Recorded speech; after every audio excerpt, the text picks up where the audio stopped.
Hi, my name's Ethan Lawrence. This is Jesse Leach from Killswitch Engage. Hi, I'm Scotty Wartooth. Hi, my name's Sean Smith. Hi, my name is Desha Tiva. This is Ryan McCombs from the band Soil. Ladies and gentlemen, my name is the Raging Cajun Lash LaRue. Hi, this is Rob Piper, the guitarist of UK hardcore punk band Darko, and you're listening to the Chronicles of podcast with Tom and Jamie. Hello, everybody, and welcome to the 135th edition of the Chronicles of Podcast. And these right here are the Chronicles of Darko. It is I, Jamie, and joining me as always this week, it's this handsome fella right here. It's only the birthday show as well. Yeah. Shall we go? Hit it! Ladies and gentlemen, this week we are bringing you a wonderful guest. This week's guest is a member of a hardcore punk band who've been bringing you kick-ass music for over a decade. Here to talk all about their latest EP, Greyscale. Look, I know you want to hear their story, so I will leave you in the Darko no longer. Put your hands together as we welcome Rob Piper as we bring you the Chronicles of Darko. Hey, thank you very much. Yeah, that's a nice Darko pun. I was quite proud of that. Either, so that's good. It's Oh. nice to hear the band name in a pun form. Considering I'm horribly sleep deprived, I'm quite proud of that. Still. Anyway, Rob, how's your personal Thursday been? Personal Thursday. Great. Yep. I was teaching at school today, so Oh, nice. teaching the hardcore kids of the future. But Oh. with a minimal amount of hardcore teaching. But yeah, it's very enjoyable. I've got a great bunch of students on a Thursday, so all good. So Guitar, are you a music teacher, as in like in a school setting, or you're a guitar teacher that goes into schools to teach people? the latter, yeah. I do guitar, drums, saxophone, bass, and Saxophone? yeah. That's amazing. That was a curveball. I guess it is compared to. It is a bit of a curveball, but it's definitely. Well, it was the instrument I didn't start on literally, but I mean I played it before I played guitar, so it was part of my musical journey. And if it wasn't for Dave Brubeck and Take Five and playing a few jazz pieces, then I wouldn't have kind of started an interest in music. I think playing in a band with my mates was the one that made me stick at it, but saxophone. Awesome. We love saxophone. I sort of feel like hardcore music needs saxophone now. You've put the idea in my head. It needs it. I mean, Starcore does exist, and whether they like it or not. But Starcore exists? I've never heard of that before. Now I know what I'm Googling as soon as we get off this. Definitely some great bands. Beat the Red Light, who are now redeeming from High Wycombe and stuff. Bunch of we played with Random Hand quite a lot. Hardcore ska bands. There we go. That's so there's a place for it, but yeah, no, there were for the time being no saxophone in Darko. For the time being. But Rob, before we talk all things Darko, take us back to the days of your youth, young Master Piper. What did you want to be when you were growing up? Has it always been music for you, or was it something completely different, like astronaut? I don't know. Yeah, good question. Definitely not astronaut. I was always into creative side of things like art or music. I guess I assumed I would be doing something academic just to kind of work in an office and be a person. I don't know, earning money. I don't know. There was definitely a part of me when I went to college and I was just like, I'll do maths, electronics, and business studies, but I didn't really have a focus on what I would end up doing. But as I said, I was always had music as the kind of creative side of things. And when when I had a few mates who were playing or who had played other instruments, i.e. drums, and I was playing guitar, and we were having jams of Rage Against the Machine and I don't know, those sort of tunes and the new metal and early Green Day and whatever. I was just like, this is definitely something for me. And yeah, once I just did my A levels and didn't do so well, I decided to go to ACM in Guildford and just focus on music. So that was when I was about 19. So yeah, and then from then on, been focused on music and yeah, I guess the music business side in a way with the label. But I don't think there was any. Yeah, the short answer is I didn't have a fucking clue really what I wanted to do until I really. I just at first I just didn't think music was going to be a viable option to do as the be all and end all. I probably just assumed that it was always going to be like a little hobby, which I guess it is, but it's also my career as well. So it's a nice combo to have. It's one of those ones, isn't it? It's like you hear your favorite musicians, you're like, I'd love to do that one day, but it's just a pipe dream. It's never going to happen. But the odd people like yourself, they work at it and they make it happen. So yeah. Yeah, I think the most important thing is diversifying. I mean, a lot of yes, I mean, well, I say a lot, but some musicians don't like to put all their eggs into teaching. They'd be like more into doing function work and stuff, and I'm less into the whole function work and doing covers unless it's like a like a one-off thing. I prefer to do a bit of teaching and then playing originals bands for sure. And yeah, that's more my vibe. I mean, and you can do a bit of everything, but you have to be kind of open-minded, do a bit of everything, do as many instruments as you can to keep the work in, because it's competitive, but it's doable. So, who has really influenced you then? Like, what did your parents listen to when you were a wee boy? My dad listened to a lot of jazz, and yeah, that's what I brought up. I don't know if it was going to be on actually a recording, but we were talking about like the saxophone and Dave Brubeck. So Time Out by Dave Brubeck and like Take Five is all over the shop with when you're on the adverts, and it's like a super famous track. But actually, if you're looking back for the time, uh, it was 5/4 in pop music, and like that's it. I didn't really kind of know what I was listening to as such until I started studying it a bit further. But like I always was drawn to the odd time signatures and the slightly crazy bits of jazz, which made you go, oh, okay, cool, that's a bit different. And taking that then past, once I was in my early teens and my mates were listening to the punk bands and stuff like that, like pop punk bands, and I guess that was what early 2000s, so Fat Records era, Epitaph Records era, and then you had all the new metal bands as well. I was just like really into the alternative scene, kind of put jazz kind of aside for a bit. I still enjoyed it. My dad was playing it, but I was at that age where I was just like, right, I need to find my own language of music now, and that's what we were playing. So yeah, with Darko, there's when I'm writing for it, there's definitely like the metal and the punk aspect, but kind of the jazz and slightly odd progressive side of it is from listening to loads of music that makes me think a bit and trying to fit that in whilst keeping a hardcore vibe.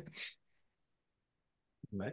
So what was it about the guitar? Because you just said you played drums, saxophones. What was it about the guitar when you will be my weapon of choice? You will be what I take into my career.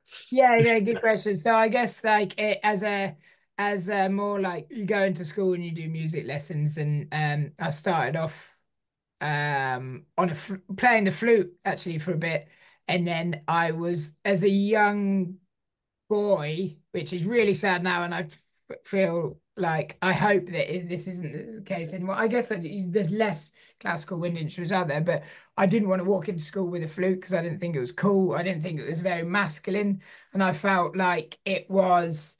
Yeah, I would get a rap for it because it was a flute and it was just dainty and like that. But and then watching Anchorman when I grew up a bit, and seeing him do that jazz flute solo, I'm like, God, I missed the trick. If only I'd stuck at it, I could be good as Ron Burgundy. But as an answer to that, at the time, my parents were pretty supportive and they encouraged me. And we borrowed a saxophone for a bit, and then I got a saxophone, so I was doing sax instead, which I felt uh, was a bit cooler, I guess. So I played sax, but one of my mates in school, he had just got a drum kit, and his older brother played guitar. So he was just like, "Do you want to come around my house? I've like drop D tuned this guitar, so all you have to do is put one finger on the fretboard." So I hadn't really played guitar, but I just got taught that I could just play with one finger and then just hammer it with a plectrum for a bit. So I borrowed his brother's guitar and he was learning drums, and then we would jam most nights of the week. And then I started. My mum had an old nylon string acoustic, so I just asked to get that out of the cupboard and then tried to learn some songs on that. And I realized I just wanted to be in the band. So it was the thought of creating a band and being in this rock band that made me go, well, I'm going to be the guitarist here. So, and then we had a few other. It was quite cool in school because there's a couple of guys who were all playing. So I play when if I needed to play sax, I'd play sax, and it was like a ska band when we do a couple of ska songs, and then after a while I'd play bass guitar because there wasn't a bass player, so I just kind of fit in there. And then once I started getting a bit better at guitar, they were like, "Oh, you might as well be the guitarist." And then funnily enough, around that time, the other guitarist from Darko, Chris, he was in that group of mates, so I've been playing guitar with him for a long time, let's say. I don't know what the maths is, but it's yeah, 20 years at least, maybe more. Wow. But yeah, not always in the one band, of course, but yeah, since we went to school and met in like year 9 or year 10 in secondary school, and we've been jamming together since then. So yeah. That's amazing. So Darko first released music in 2010, but how long before then did you guys meet and get this whole party started? It wasn't too long before. So as I said, in 2006, I started the music course, and about 2000, the end of 2006 into 2007, I was studying with Dan Smith, who is the original singer from Darko. He had moved over from Australia. He is his parents, his mum's Australian and his dad's English, so he could move over, and he could stay in England. He didn't have to. He wasn't given like a certain amount of time, so he's over here. And he was wearing a Lagwagon t-shirt, and it had been a good couple of years since I'd played that sort of skate punk, because we were getting into Mastodon and Meshuggah and seriously like dark death metal. And I think around that time I was opening up to a bit more of everything again, but there was definitely a year or so before that where I was just listening to anything that had like vocals that you couldn't really discern what they were saying, and if there was any singing in it I was just like, nah, that's rubbish. The whole time. And I just really delved into that, like, death and doom and that side of metal because I just got really excited by it in my later teens. So, but yeah, met Dan. We both were into skate punk a few years before, or like, in the years before. So we were like, oh, that'd be really fun to just go back and rekindle that kind of vibe again. And it took us a couple of years to get the band going. It started off as a concept, at the pub, and then a year or so we jammed, getting the songs together.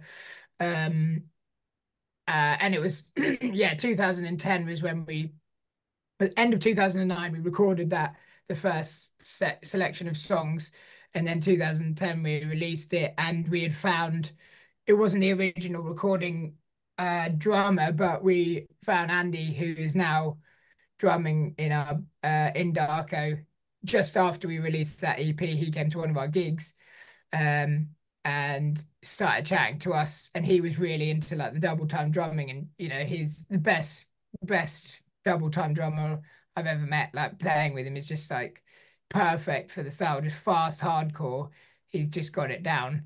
Um, uh, so yeah, that was after that EP he joined. And Carl, the bass player, he had joined literally as we were in the studio in 2009 because again we had a band together who were happy to be in a band with us but didn't really know or didn't share the ideals of what the band was about. Like it needed to have like a Fat Wreck Epitaph vibe but with hardcore elements in it.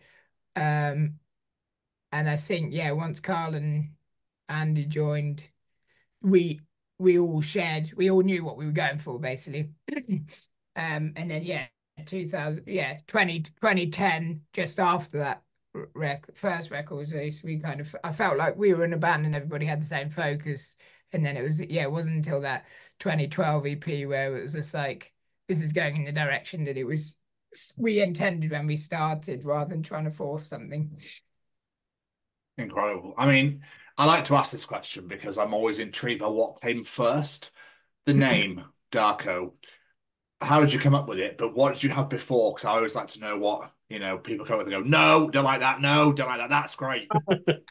Oh my God, I couldn't even tell you. I remember sitting, we were sat in my student accommodation bedroom. It's just the room with a laptop out, just writing down every single name under the sun that we could think of, like I don't know, the chicken conspiracy. I don't know, it was just like, those 3-word names that everybody's using at the home. Yeah. Falling for something or blah blah blah. All these like 3-word ones and like the and we were trying different things and then doing logos and seeing what worked, and nothing was sticking. And it was a Donnie Darko case. The DVD case literally just going around the room until he just said, "What about Darko?" I was just like, okay, cool. Well, it's kind of fun. It's easy to remember because it's one word. Uh, it has it's definitely got an angry element, which we wanted with the music, like an angry but fun element, because the O at the end kind of changes the O to Darko. I don't know, yeah, seemed to work. So yeah, that's how it came up. And then we were like, do we like it? Don't know, but we'll stick with it. And then, after a while, people just remembered it and it got associated with us when we were in the local scenes. So like, kind of stuck. Little did we know when we went to Eastern Europe in 2012, 2013 and onwards, we were extensively touring Europe, and then we would sell t-shirts to chaps who were like, oh, that's my uncle's name, and it's a very common name in Slovenia and areas like that. So people would start buying the t-shirts because it was their name. But yeah, it was from a Darko DVD case. And it did end up conspiring that there's a band called Slick Shoes, who were a 90s punk band, who you could compare to the style that we were doing. People were like, oh yeah, they had a song called Darko, so surely you named yourselves after that. And I was just like, wow, it wasn't that simple, but yeah, kind of. If you want, there's other comparisons to be we could have made up, but yeah, no, it was as simple as a Donnie Darko DVD case. So if I didn't have it in my collection, then we probably wouldn't have been called Darko. I mean, great film as well, so it works. It is a great film. It is a great film. There we go. And it's like kind of unusual, makes you think, definitely dark. Yeah. I just love the fact that it was like, we'll use this for now. You're like, oh fuck, we're stuck with it. Yeah, that's exactly it. And we found that people who there was like at the time, because we were spending a lot of time, we were studying music, and there was a lot of musicians around, and lots of people were starting bands and ending bands. There was like bands left, right, and center, and ourselves, we were doing side projects as well. And everybody did remember that name, like all our friends and peers at college. They were like, "Oh yeah, how's Darko going?" and stuff. No, whereas some others were like, "Oh yeah, what's that band called again?" So we're just like, "Well, it's working." So, hey. I love the idea of the fact that if you didn't have it in your collection and you had like Happy Gilmore or Caddyshack or something, you'd be like, Gilmore sounds good. We'll go with Gilmore. Yeah, exactly. There you go. Yeah, all those Pink Floyd fans hoping for a David Gilmour record, didn't you? So you just mentioned that Tom's quite new to the band as well. How did Tom come to join the band? Okay, so Tom played in a band called Almeida, who we met in 2000 to about 2011, and they'd been going for a few years before that. They were based in Southampton at the time. They were at Southampton Uni, and we had released Darko, which was the self-titled EP in 2010, and 2011 we had done another single, I think, one or two tracks since then, but we were basically trying to tour the UK, so just playing with similar bands. So we found them on MySpace, did a gig swap, and yeah, classic site. They're just trawling through MySpace, finding a fast punk band or fast hardcore band, and be like, "Oh, do you want to play in Guildford?" I think probably was if we can come down and play Southampton. So Tom was the lead singer of Almeida. Did a couple of shows with him, got on with them really well. We definitely shared taste in music. And then for years afterwards, we we had done various shows with them. We did a tour with them. Actually, that was an Eastern European tour as well. We toured across Europe into Czech Republic, and did we do Bulgaria? That area, can't remember. Lots of shows a while ago now. But yeah, so yeah, spent a lot of time. Oh, we toured Japan with them as well. We did a Japanese tour with Darko and Almeida in 2016, I believe. No, 2018, which was awesome. So yeah, that's simple terms. We were mates with him. And then 2020, the beginning of 2020, Darko were booked to go to Canada. We were booked to tour Italy. We were booked to do various things. And then, what happened. Everything got cancelled. At the time, Dan, our original singer, had visited his parents in Australia. And then he was stuck out there. And as lockdown went on, he decided that actually being stuck out there wasn't so bad, and it had been over 10 years since he had lived out there, and he actually was enjoying it again. And he was waiting to get a job. He thought also if he had come back mid-lockdown, he would have had to move back to London where he was living. It was a struggle to start off again. Because he was meant to spend three months back in Australia, but yeah, he's still there.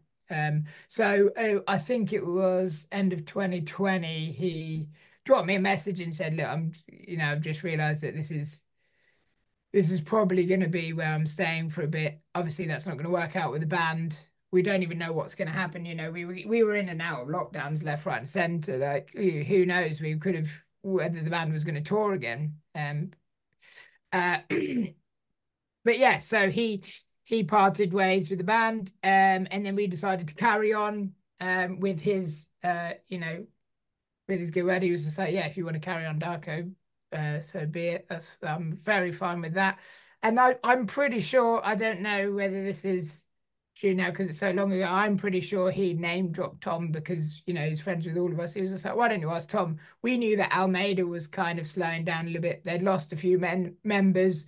They were less active as they had been. So I just pretty much messaged Tom, said that Dan's staying in Australia. Do you want to stand in and join us, and sing for us? And he was super excited by it. And we were doing like writing sessions on Zoom. So we would send him like tracks. He would workshop them, and then like we would discuss them over Zoom, just like a call like this. And then we got like 16, 17 tracks written before we could even have a proper jam in the same room, before we could be in the same room. So that was like energizing for us, considering we were like getting ready to be like is this calling it a day? Because we can't do anything. We Mm. can't play gigs. Nobody's vibes to do much anymore because we're not doing the band. But yeah, as soon as Tom said he was up for it and started writing stuff with us, then yeah, the energy rekindled. And in the process, we had written or started to write Sparkle, which is our first EP we released with Tom in 2022, and Greyscale had the songs on Greyscale were starting to come together at that point as well. So we'd like done quite a lot of songs, but then we decided that it would work better for us to then take groupings of all these songs that we'd got and really focus on them and release them as EPs, so we could really focus on, you know, like developing them rather than trying to do one album in one go, and taking another 5 years to get it all together. So yeah, we worked on the first four. Sparkle came out, and it was new, you know, like we had a lot of people who expected something similar to Dan, who, you know, some people were really excited by it because Tom's a different singer. Yeah, we got mixed reactions to begin with, but you know, by the time that Grayscale came out, I think people, you know, knew that Tom was here and that's what was going to happen. So yeah, I'm really pleased with that. And then we've got another third EP, which is we're going in the studio very soon, and we'll be releasing that at the beginning of next year. So the idea is all three of them are going to be in this collection, like 3 EP collection. It's really cool. I like the idea of, instead of doing an album, doing 3 EPs that sort of fit together. Yeah, I like it. It's a really cool idea. it was, yeah, it was nice and like inspired by, I guess, like what Claudio Sanchez does with Coheed and Cambrian, try and weave a narrative through various releases just to make, you know, for the fans who do care. It's quite exciting, and like I'm into, you know, like, you know, that this comic book stuff and the, you know, and the concept. Some concept albums can be a bit too much, but you know, like, you know, having little Easter eggs in your music, and there's references to Sparkling Grayscale musically, lyrically.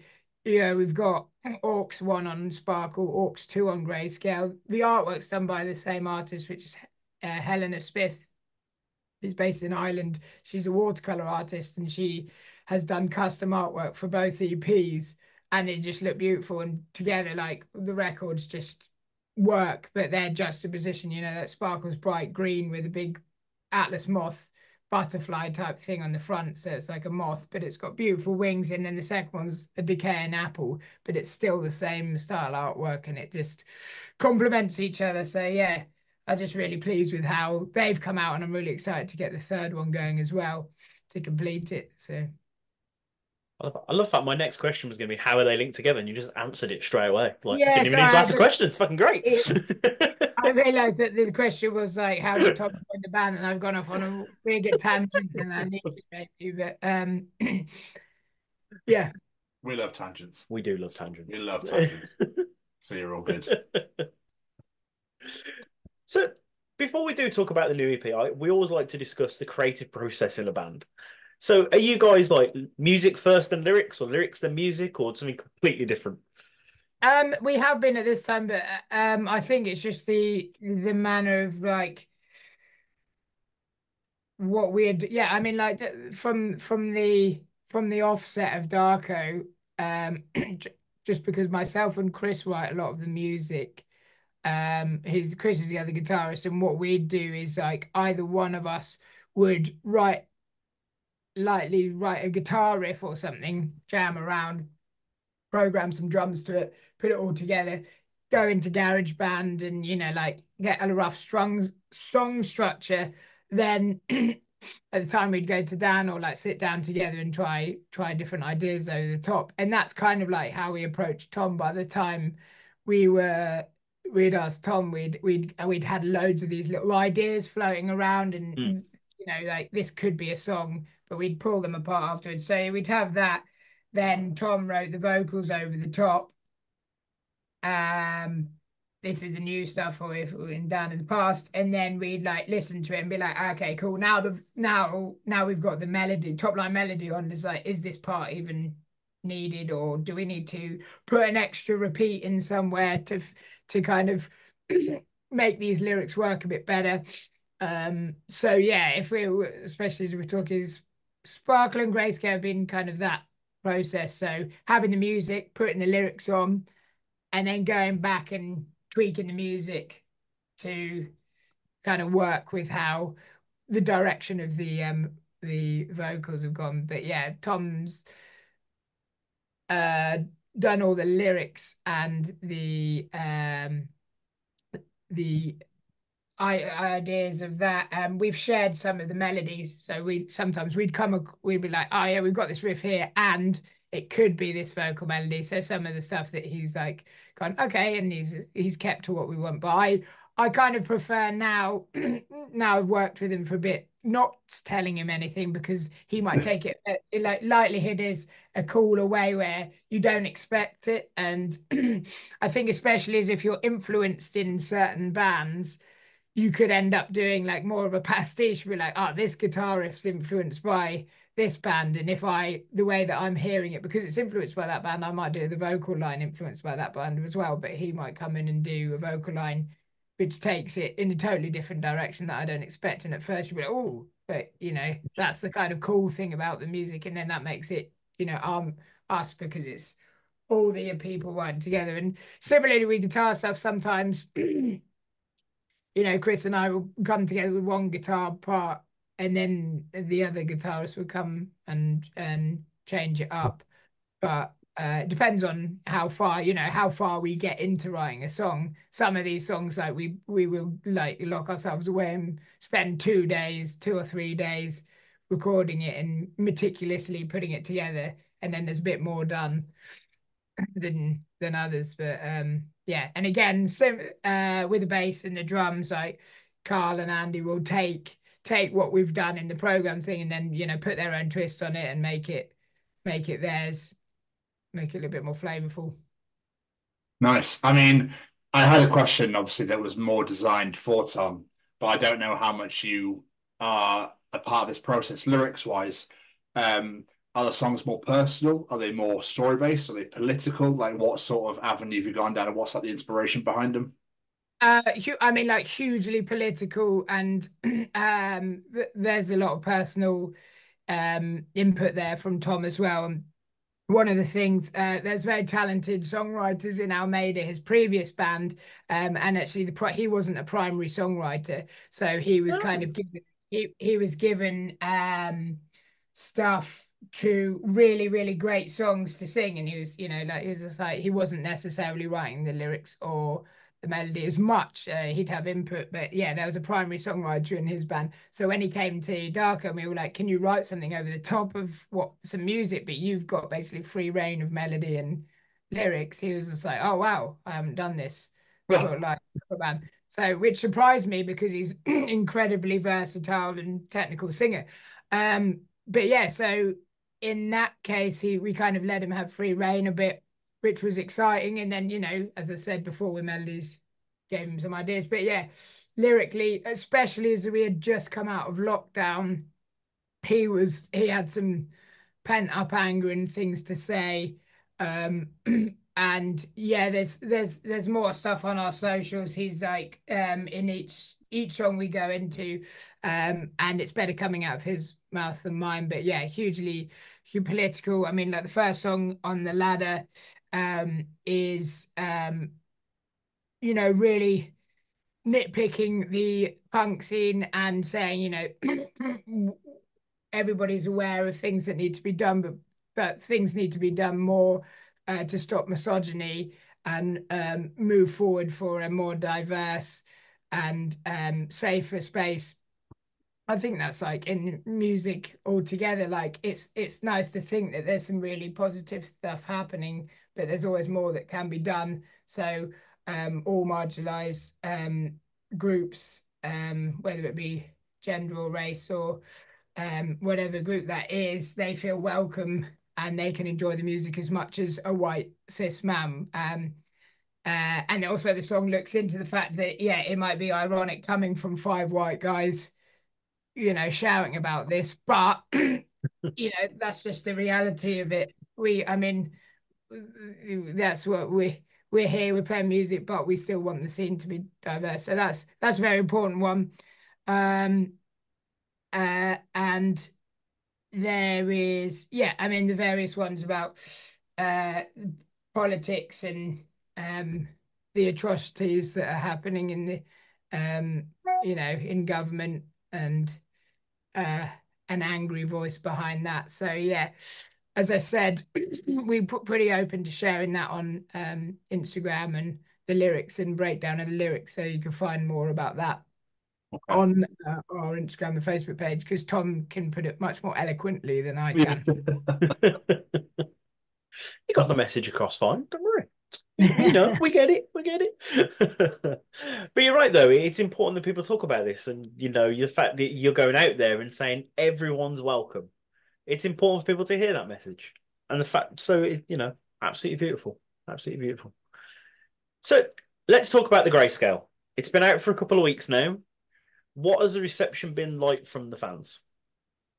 So far, I think very positive. It was definitely, as I mentioned before, we grouped our songs together, and I was really pleased with how Sparkle came out. Both Sparkle and Greyscale, we recorded with our friend Will Duff, who used to play in bands, who played alongside Darko. So he knew the band before he's known us for years. So I think working him as a producer just really worked in synergy with the way we were going. So rather than going into a studio and somebody just pressing record, he helped develop that sound. So the first EP that we worked with him was with Tom, and then so this was the second. So he'd kind of like tested the waters, knew that it worked, but like tried stuff out with Sparkle, and then Greyscale.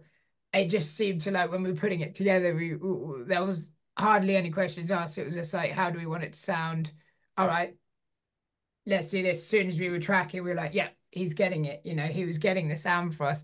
But it was like super angry, super aggressive, way more hardcore, way more metal than we were always erring on that side. But yeah, we kind of went balls out per se for this one. And yeah, it's I think people have really really enjoyed it. I mean, yeah, we've had lots of positive stuff, and we were fortunate enough to be out in Canada for the release. So we were playing 16th, 14th, 15th, 16th, 17th, or 18th. So that's like around the release of Grayscale. And we, like standing in Quebec City or, Montreal, playing in front of a crowd on the other side of the world, but people singing along to the single. So yeah, they've been out for a bit longer than the EP, but people still sing along, which is mad, because That's yeah, it just awesome. feels very humbling.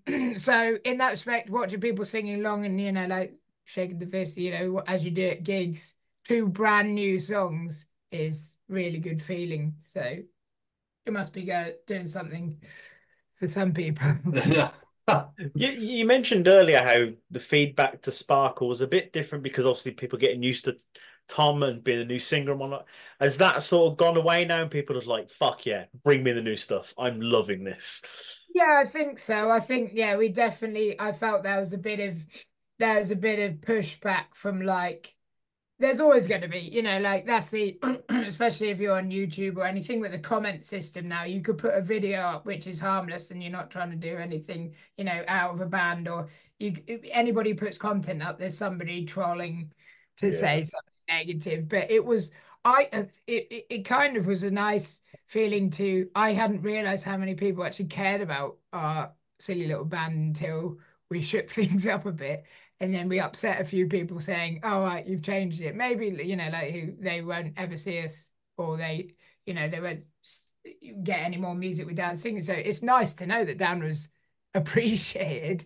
But there was loads. I think it's, when you get used to hearing something, and if you're a fan of a band or whatever it is in a certain way, change is a bit off-putting unless you're ready for it. So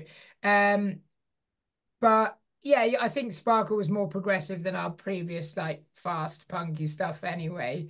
So it was yeah, there's a bit more mix, whereas Greyscales is like in your face, angry, still going from where we left off, and yeah, the people it's kind of have it, take it or leave it. It's interesting, that some of the more political side of things in the in the subject matter has shaken people up on either side of the fence as well. But that's kind of good, we want people thinking about it and talking about it. And if they don't listen to our music because it's saying something they don't agree with, then I don't think that's a problem because we're saying stuff that we believe in. So yeah, I think Abs- yeah, overall positive. It's going in a way that people are like learning what to expect. So yeah, fingers crossed. This again, as I said, the third one hits as hard. Yeah, and when you released singles like you released Built on Broken Backs, Aggro, and Why Can't Be, how did you decide on like what singles to release? To what to release as singles, because obviously with it being a 5 track, it's like, well, what should we put out there for people to go, probably for to punch people in the face with. Yeah, it's interesting that you should say that because it wasn't an easy decision, and especially with Sparkle, we'd done literally every single song. There's only Okay. 4 songs on Sparkle, but one of them's like 7.5 minutes. So the first song we released after like 5 years of not releasing a song was 7.5 minutes, and that was our first single. So if anybody's like, what do you release as a single track? Not many people go, oh, the 7.5 minute song. But that's what we We're back, thought. bitches. But yeah. But just the way that things are absorbed now, the way that music is absorbed now, the reality of it is that if we released that EP all in one go, some of the tracks might have got lost. Like you have to keep reminding people. So releasing track by track just makes sense to get much more longevity out of EPs, especially. But even if they were both together as one album, which was an option, we would have still needed to do it that way. I just think otherwise you release the album and then it goes away and everybody's done.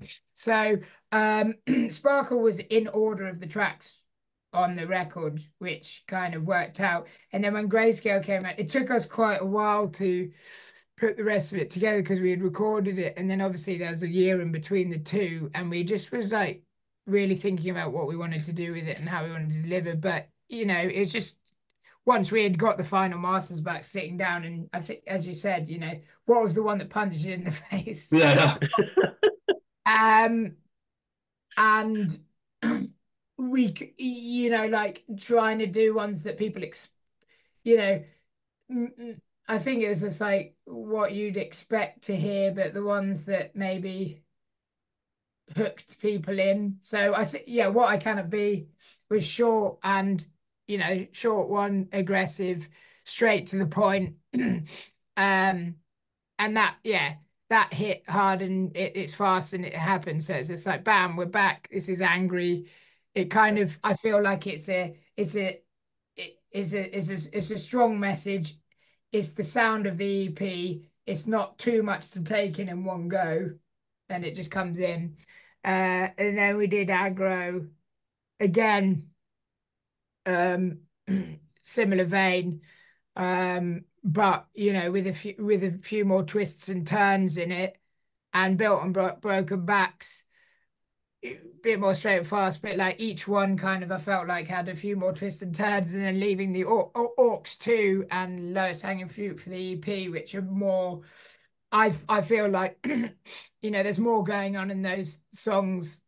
Not that more as in they're better per se, but there's a lot more going on, so it's kind of like more to digest. So as a single, I feel like they're a bit more like sit down with a record and listen to it a couple of times and grab let it grab hold of you there, whereas the first ones were like, hey, yeah, these hit hard and that what's going on, that's what you're getting. But yeah, there's multiple different options. I don't think any were right or wrong, but it just felt like that worked for the time. Also really what we were playing live, I felt some of them came into the rehearsal room a lot more natural. Or we felt like, what I kind of we were playing. I think we had been playing it already, so like it makes sense to release this first because it's already in the set. Same with aggro, we'd put it into the set. We were happy with how it was sounding, so that also was a big factor as well. Whether we felt like we wanted to do a little bit more work on it and make it, stronger live.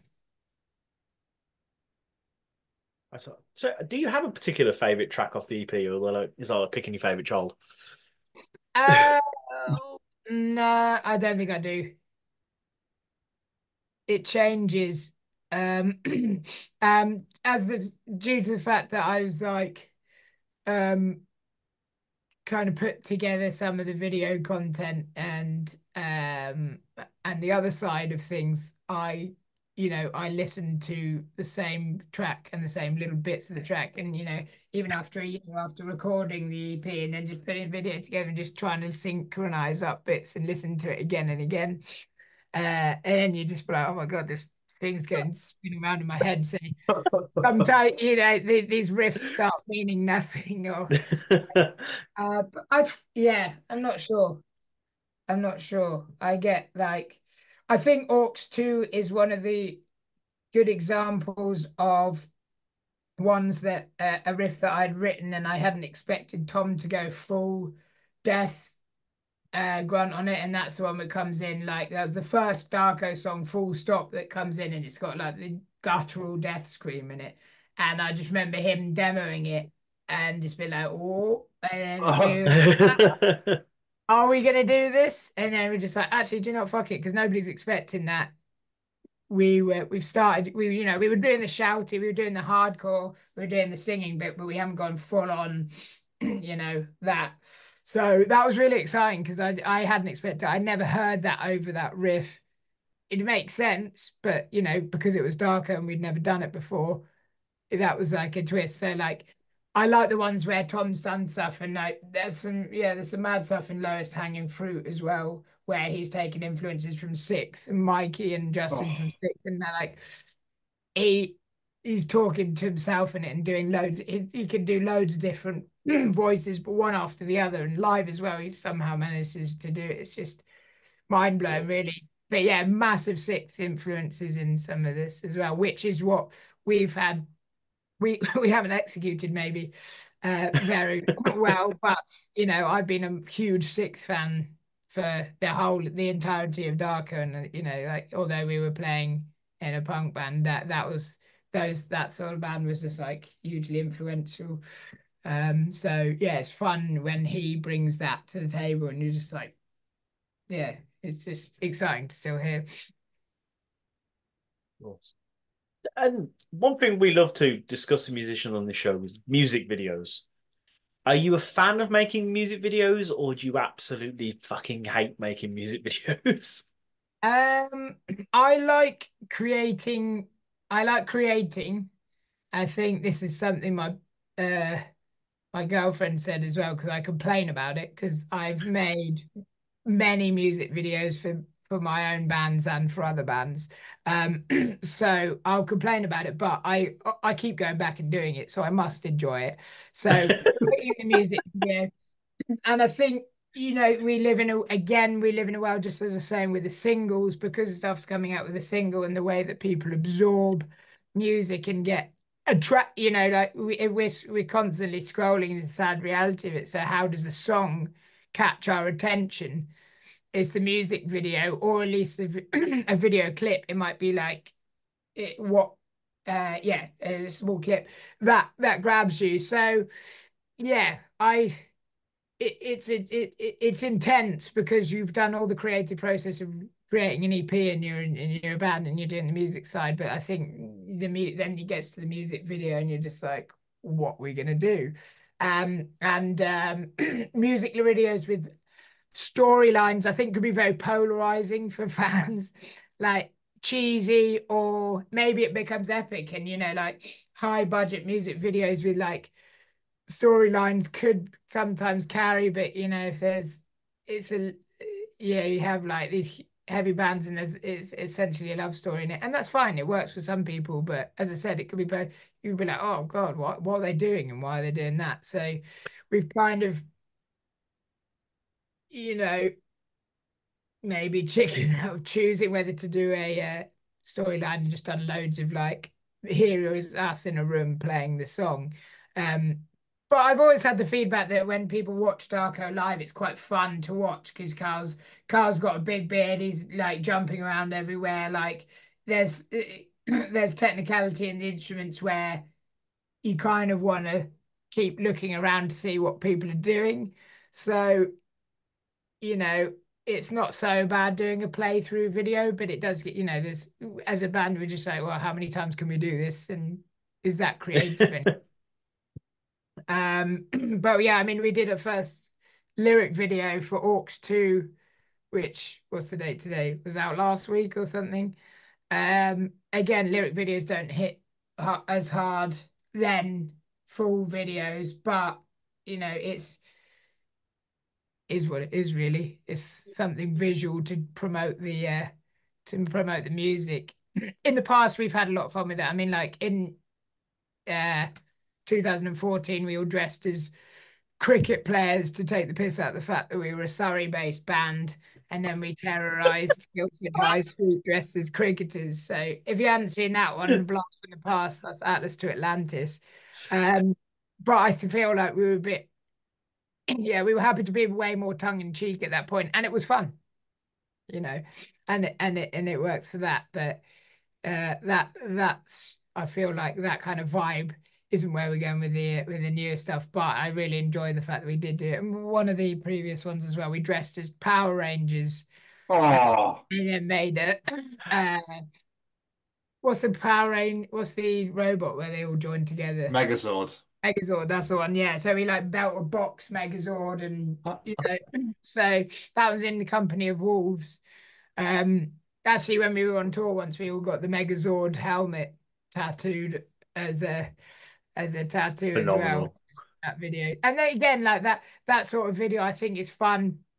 It's characteristic. It just it looks low budget as fuck, but it was like a fun way where we were like in a room and we had a green screen and we like we just had a little bit of fun with it, because we knew it would be beneficial to make a music video, but we didn't want to be too serious about it. And just, so yeah, that's music videos. I don't know if I don't know if I love them, but I see the point in them. So Yeah. try and make the best. I think necessary evil is probably the word to use. Yeah. I mean, obviously, if you've got a budget that goes through the roof, then you can do whatever really. And there's been some. I mean, yeah, or if you've got really creative ideas, some bands have done amazing videos on a shoestring. Some look like they'd been done for the sake of it. And again, that's it. Like our YouTube channel is packed full of videos. Some of them are crap, some of them are okay. But it's another way of getting music out there for people. So I thought Aggro was a fucking banger. That was like the standout song for me on that EP. Absolutely incredible. But I also loved The Ladder as well from Sparkle. So like those two tracks just really massively stood out and I absolutely loved them. But when it comes to track listing the EP, how would you decide on what goes where? It's kind of like the similar answer to the singles where I might just talk for about half an hour and actually not question. I'll try and keep this one because actually Chris is very good at Chris, the other guitarist from Darko. He's very good at that, at spending a little bit of time. I think in both cases he's kind of like sat with it, all the tracks put in I don't know, a music player playlist and just sat back and like listen to them, and then sometimes sometimes we would have played them in the set, as I said before, or we definitely played both EPs before we recorded them, song to song. and then we'd perform them live. When you're performing them live and you're still kind of getting them under your fingers, or it's hard to really hear how that's sounding and how the connections are sounding. So some of them, yeah, we felt like we knew that one song was going to go into the other, but the final order was, yeah, he would kind of come with a rough, well, pretty solid idea because he had spent the time rearranging them and going, I think it should be this, and then we discuss it, maybe move one around. But yeah, he's been pretty good at just being like, I've tried it every single way, and I feel like this is the one that has the flow. And this is the one that tells the story the best as well. At both times,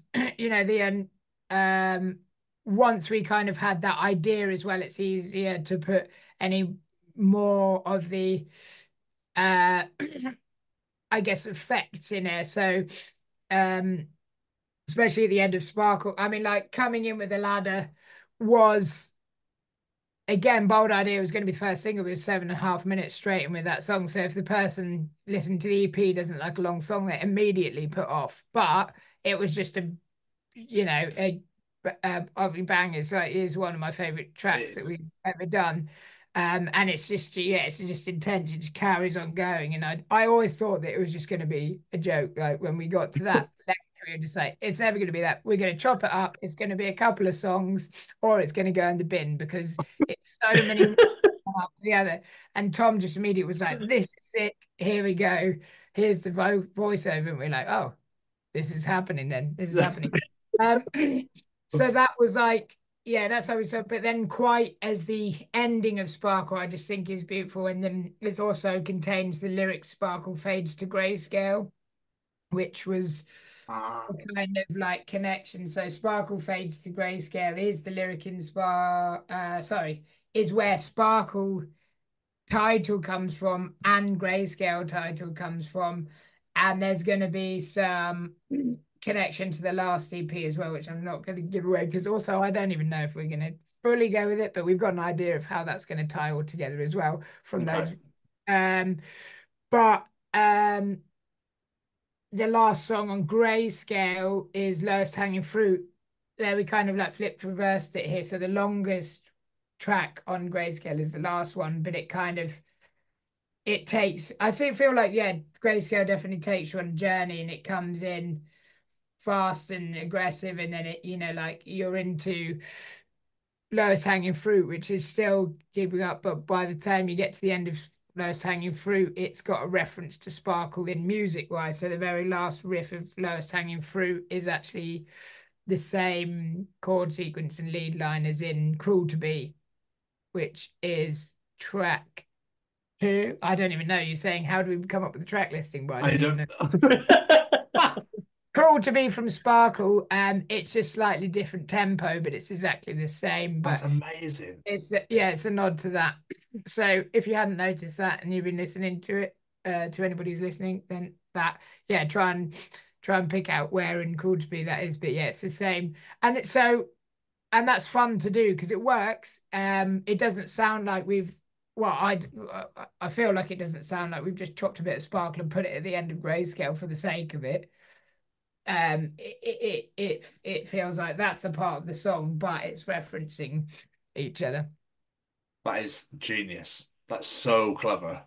But yeah, I mean, again, is influenced by a lot of bands who've done it a lot, a lot more in depth, and we just wanted to have little nods, especially as we're splitting these songs up into different releases, having this narrative, but also a narrative musically and lyrically that tie it together to still make it feel like one coherent journey rather than 3 EPs which don't have any relevance to each other.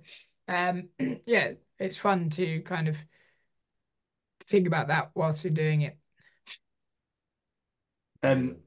You briefly mentioned it. How was Canada? Fantastic. Yeah, it was our second time. We've done a couple of tours with a band from Calgary called Belvedere, and they've taken great band, great guys. Love Belvedere. Yeah, we were both yeah, share the same UK label, Lockjaw Records. But yes, Steve's really kind of took us under his wing and gave us some really good opportunities. And we met actually on the Japanese tour. So it's Almeida, Belvedere, and Darko. Belvedere headlining, and we're both touring with them, and then got on really well. So yeah, after when we finally could tour again, Belvedere took us out we've been to Europe many times, but we were supporting them in Europe, and then Steve was just like, "I will get you over to Canada as well." So yeah, I heard some of Eastern Canada tour. By the time we actually got out there, because we were meant to go in 2020, we were about three years later. We were working with a Canadian label, Thousand Island Records, who are releasing fantastic records. Very, very lovely couple, Cynthia and Bruno, who are running it. Yeah, great, great label. So they're based in just outside Montreal. So yeah, we've been as we they released Sparkle and Greyscale, and the singles in between. So they've been pushing us out there. So it kind of like really helped get the name out there before we got there as well. So it wasn't just, like us trying to say, "Hey, Canada, we're coming." We had a fantastic support network there already kind of shouting about us. So yeah, the first time we went to Canada, we supported Belvedere in Eastern Canada, which is actually the opposite side of Canada to where they're from, but a good place to tour because a lot of the places are close together. And the thing about Canada is it's huge, and you could end up spending 10 to 20 hours getting from city to city if you try and go through the middle. But Ontario and Quebec is a bit more like Europe, where you can do a reasonable tour without, you know, spending days and days without a show. So yeah, this was our second one. We kind of did a tour for Sparkle, so this one was the tour for Greyscale, and yeah, brilliant. Only 5 shows, but all yeah, really, really great fun. Played with some great bands, saw some old friends, made some new ones. So 100% will do it again. I'm looking forward to booking another one when we get the third EP out. So That's awesome. But recommend visiting Canada if you ever get the oh, chance as well. it's my dream destination. I've always wanted to go there. So Yeah, yeah, brilliant. it's definitely on top of my list. But regarding future shows, I believe I only saw announced Vegan Camp out in Bicester and Handfest in Leeds. Did I miss something else, or is it just those two at the moment? Uh, yeah, we're taking, well, as I said, because we were pretty much going straight from releasing Grayscale into uh wanting to finish this third EP. We went into kind of like studio mode again. So quiet on the gig front. However, we've got some key dates, but yeah, like Vegan Camp Out, which actually is going to be fun to play because the first show that we ever played with Tom was Vegan Camp Out in 2021. Um, great, great festival. Obviously not hugely music based, but they've got a very diverse lineup of music. But yeah, we seem to go down very well, and it's nice being the heaviest band on the bill a lot of the time.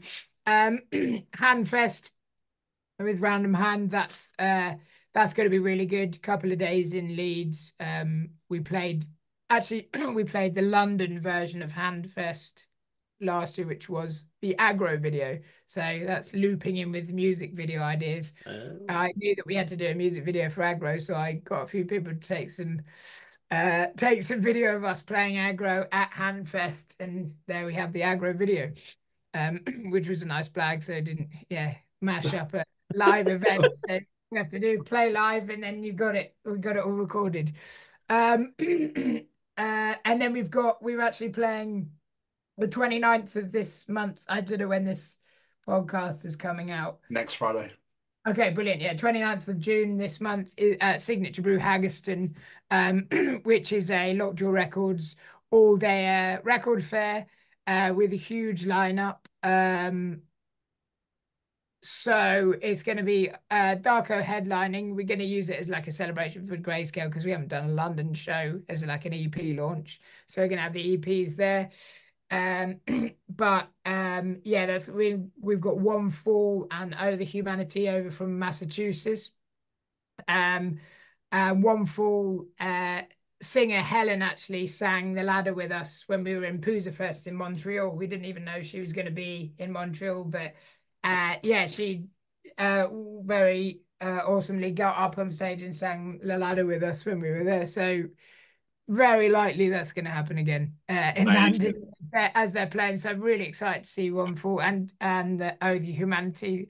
I think both bands will recorded their records with Trevor Riley from Wilhelm Scream as well, which is sick. So that's great. False Advertising are playing. They're based in Manchester on Alco Pop Records, great band. Fair Dues from Manchester. Shreddy Skate Punk, another banger. Can't wait to see those guys again. And then Erotic Secrets of Pompeii are playing. Tape It Shut. Our Lives in Cinema, another couple of great bands. And then there is definitely one more which I will not shamefully forget, but I'm just gonna try and Arizona Law is the other one. And they're all the booked bands, and I think so it's an all day basically. Punk rock all day, loads of bands, records, signature brew, so great beer, happy days. That's the 29th of June. Another gig wise, nothing set in stone. Probably get out in the fall or something, do some couple of shows there. But as I said, really want to wrap up this, as this is like the third EP in the collection. Just want to make sure that this is a killer one as well, and then get back out and do some shows in the new year. Amazing. I love it. Like we've just released this EP. Fuck it, let's get in there. Let's get the third one done. It shows the passion. Like you're just like, I just want to get this done now. I'm enjoying this. Let's go. And I think the excitement of like the just this is definitely going to be the third one is going to be the last one in the collection. So whilst we're fresh off the back of this, the concept's still exciting, and I don't want to sit on it for too long and just be like, going to get it'd be great to play some more shows, but you can end up touring for the whole summer, burning out, and then not wanting to go into the studio for 2 years or whatever. Probably not, but we just want to just get, whilst we're in the studio mode and writing mode, just keep it going for a bit. We'll go in the studio, record this, then we'll tour until we're sick of seeing each other, and then we'll have a break. That's it.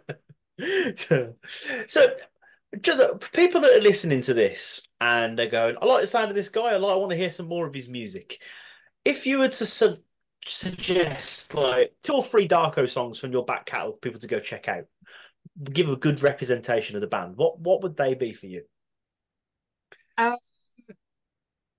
Well, I mean, representation of the band now, you've got, I mean, you can listen to the whole of Sparkle and the whole of Greyscale. But I think, I mean, we've got there 9 songs, but really, I think brought it up before, it wouldn't do bad, like to just smash out Aggro and then the Ladder for the new stuff. But if you're going further back, you've got the 2017 album Bonsai Mammoth. Something like what we're playing now from it is Live Forms, which we actually recorded a live version at Signal House Studios. So that is more video content as well, actually. Again, the live version. Live Forms is one of the older tracks, but we've reimagined it with actually Carl doing more vocals, so our bass player doing split vocals. He's doing a lot of vocals on Aggro actually, but he's taken some of the vocals from Live Form, and Tom and him do shared vocals on that when Dan used to do that. So Live Forms from Bonsai Mammoth, Just a Short Line from Bonsai Mammoth, and then going further back to like 2014 EP. I mean, it seems to be a fan favorite, but Timepieces and Lock-Shaped Hearts, that always goes down at gigs really well, and it was definitely the song that we wrote back then that, if we took it out of the set, people are going to start throwing bottles at us, I think. So it's it's a pop punk one, and it's just, yeah, it's a fun song to play. It's a nice song to listen to. So that was always a good one. Timepieces and Lock Shape Heart. Oh, Atlas to Atlantis for the cricket video. If you want to watch us dressed as cricketers, always worthwhile. The video is actually, that was 2000. When was that? Atlas to Atlantis, about 2014. But the videographer there was Ben Pollard. And Ben Pollard actually did the whole of the Sparkle, all the Sparkle videos for us, like years later. And he did What I Cannot Be video with us as well. So he's a really, really great videographer. And yeah, old friend of ours. So that's fun. What else we got? Oh, and Neo was an amateur. If you want to go even further back, and I wouldn't recommend anything off the 2010 EP because it's okay, but Gotta start somewhere. I was about to say, you got to start somewhere. Yeah, we only keep. I like to keep it up because it's deep cuts. If you're a fan of music and I used to like going on LimeWire and find the bootleg versions of the Behemoth songs and just being like, whoa, look at. This is the worst recording ever, but I mean, it's not the worst recording ever, but yeah, you'd find ones of like one mic in a practice room, and you'd be like, this is a super rare recording of them, and I just collected music like that for a while. So yeah, yeah, you got to, as you said, you got to start somewhere, and it's interesting for people who want to listen to, but I wouldn't, yeah, I wouldn't spend an evening going back there in a rush. How do you think you've evolved musically and personally since Darko started?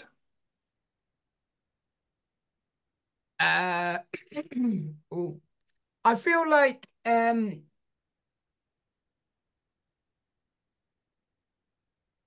I totally stumped you. yeah, that's a good. I feel like that's a good question and almost too good for me to answer without. Yeah. No, it's an interesting one because I feel the way when I very first started Darko, I mentioned Sixth before. Protest the Hero is another influence. A Wilhelm Scream Propaganda.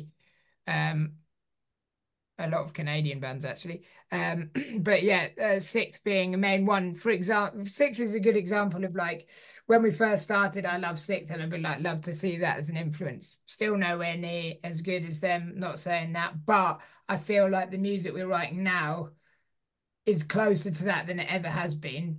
And it's almost like the longer I've done it, the closer I am to getting to the goal that I had originally, Yeah. which was a ridiculous goal as a site, but I'm actually starting to be like, well, okay, I've played in Japan, I've played out in Canada, and the tracks that we're recording, I'm starting to think, I mean, as a musician as well, like anything that I record, I listen back to and be like, oh, could have done that better, or like no matter what. Whereas Sparkler Greyscale was just, I don't know, I'm starting to feel like that's not bad, really. Maybe it's because I'm getting old and I'm just like I think I'm just yeah.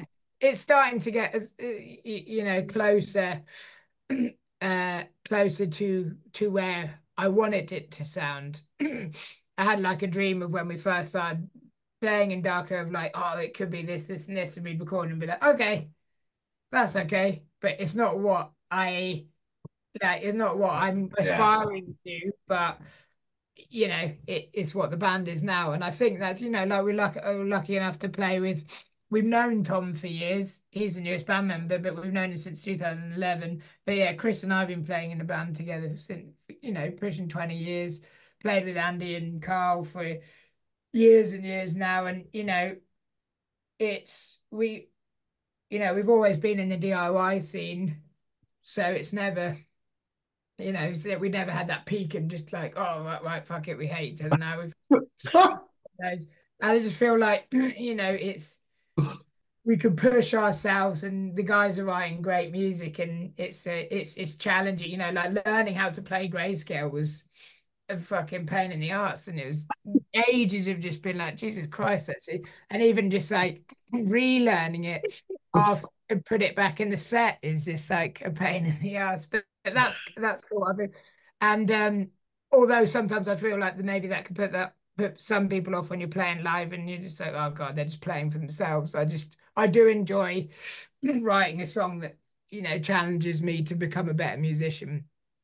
So yeah, to answer your question, I think like by doing that every time we write a record is challenging. And sometimes maybe that challenging is like it doesn't sound as technical, but I'm gonna do a bit more backing vocals and the guitar part's just a bit weird to try and do that and like pushing it rather than just being like, hey, here's a song that naturally I wrote in a couple of minutes. It's catchy, but I can do it. I just have a tendency to want to sit down for ages and be like, is this hurting my fingers? Do my ears want to fall off now? All right. And I feel like it's almost like shared in that way. That's where we've all got to. And like Tom's just like, I can't just sing this melody. I want to do this with it, and I just want to, try this inversion or whatever, and it just becomes exciting. Maybe just for us, but and that's why I still want to do it though. It's never repetitive. The twists and turns, and Sparkle came out and it's much different through Greyscale that's come out, and the third one's going to be different as well because we always try new things, and it's still fast hardcore. I'm not claiming we're reinventing the wheel, but each one has its own little voice, I think.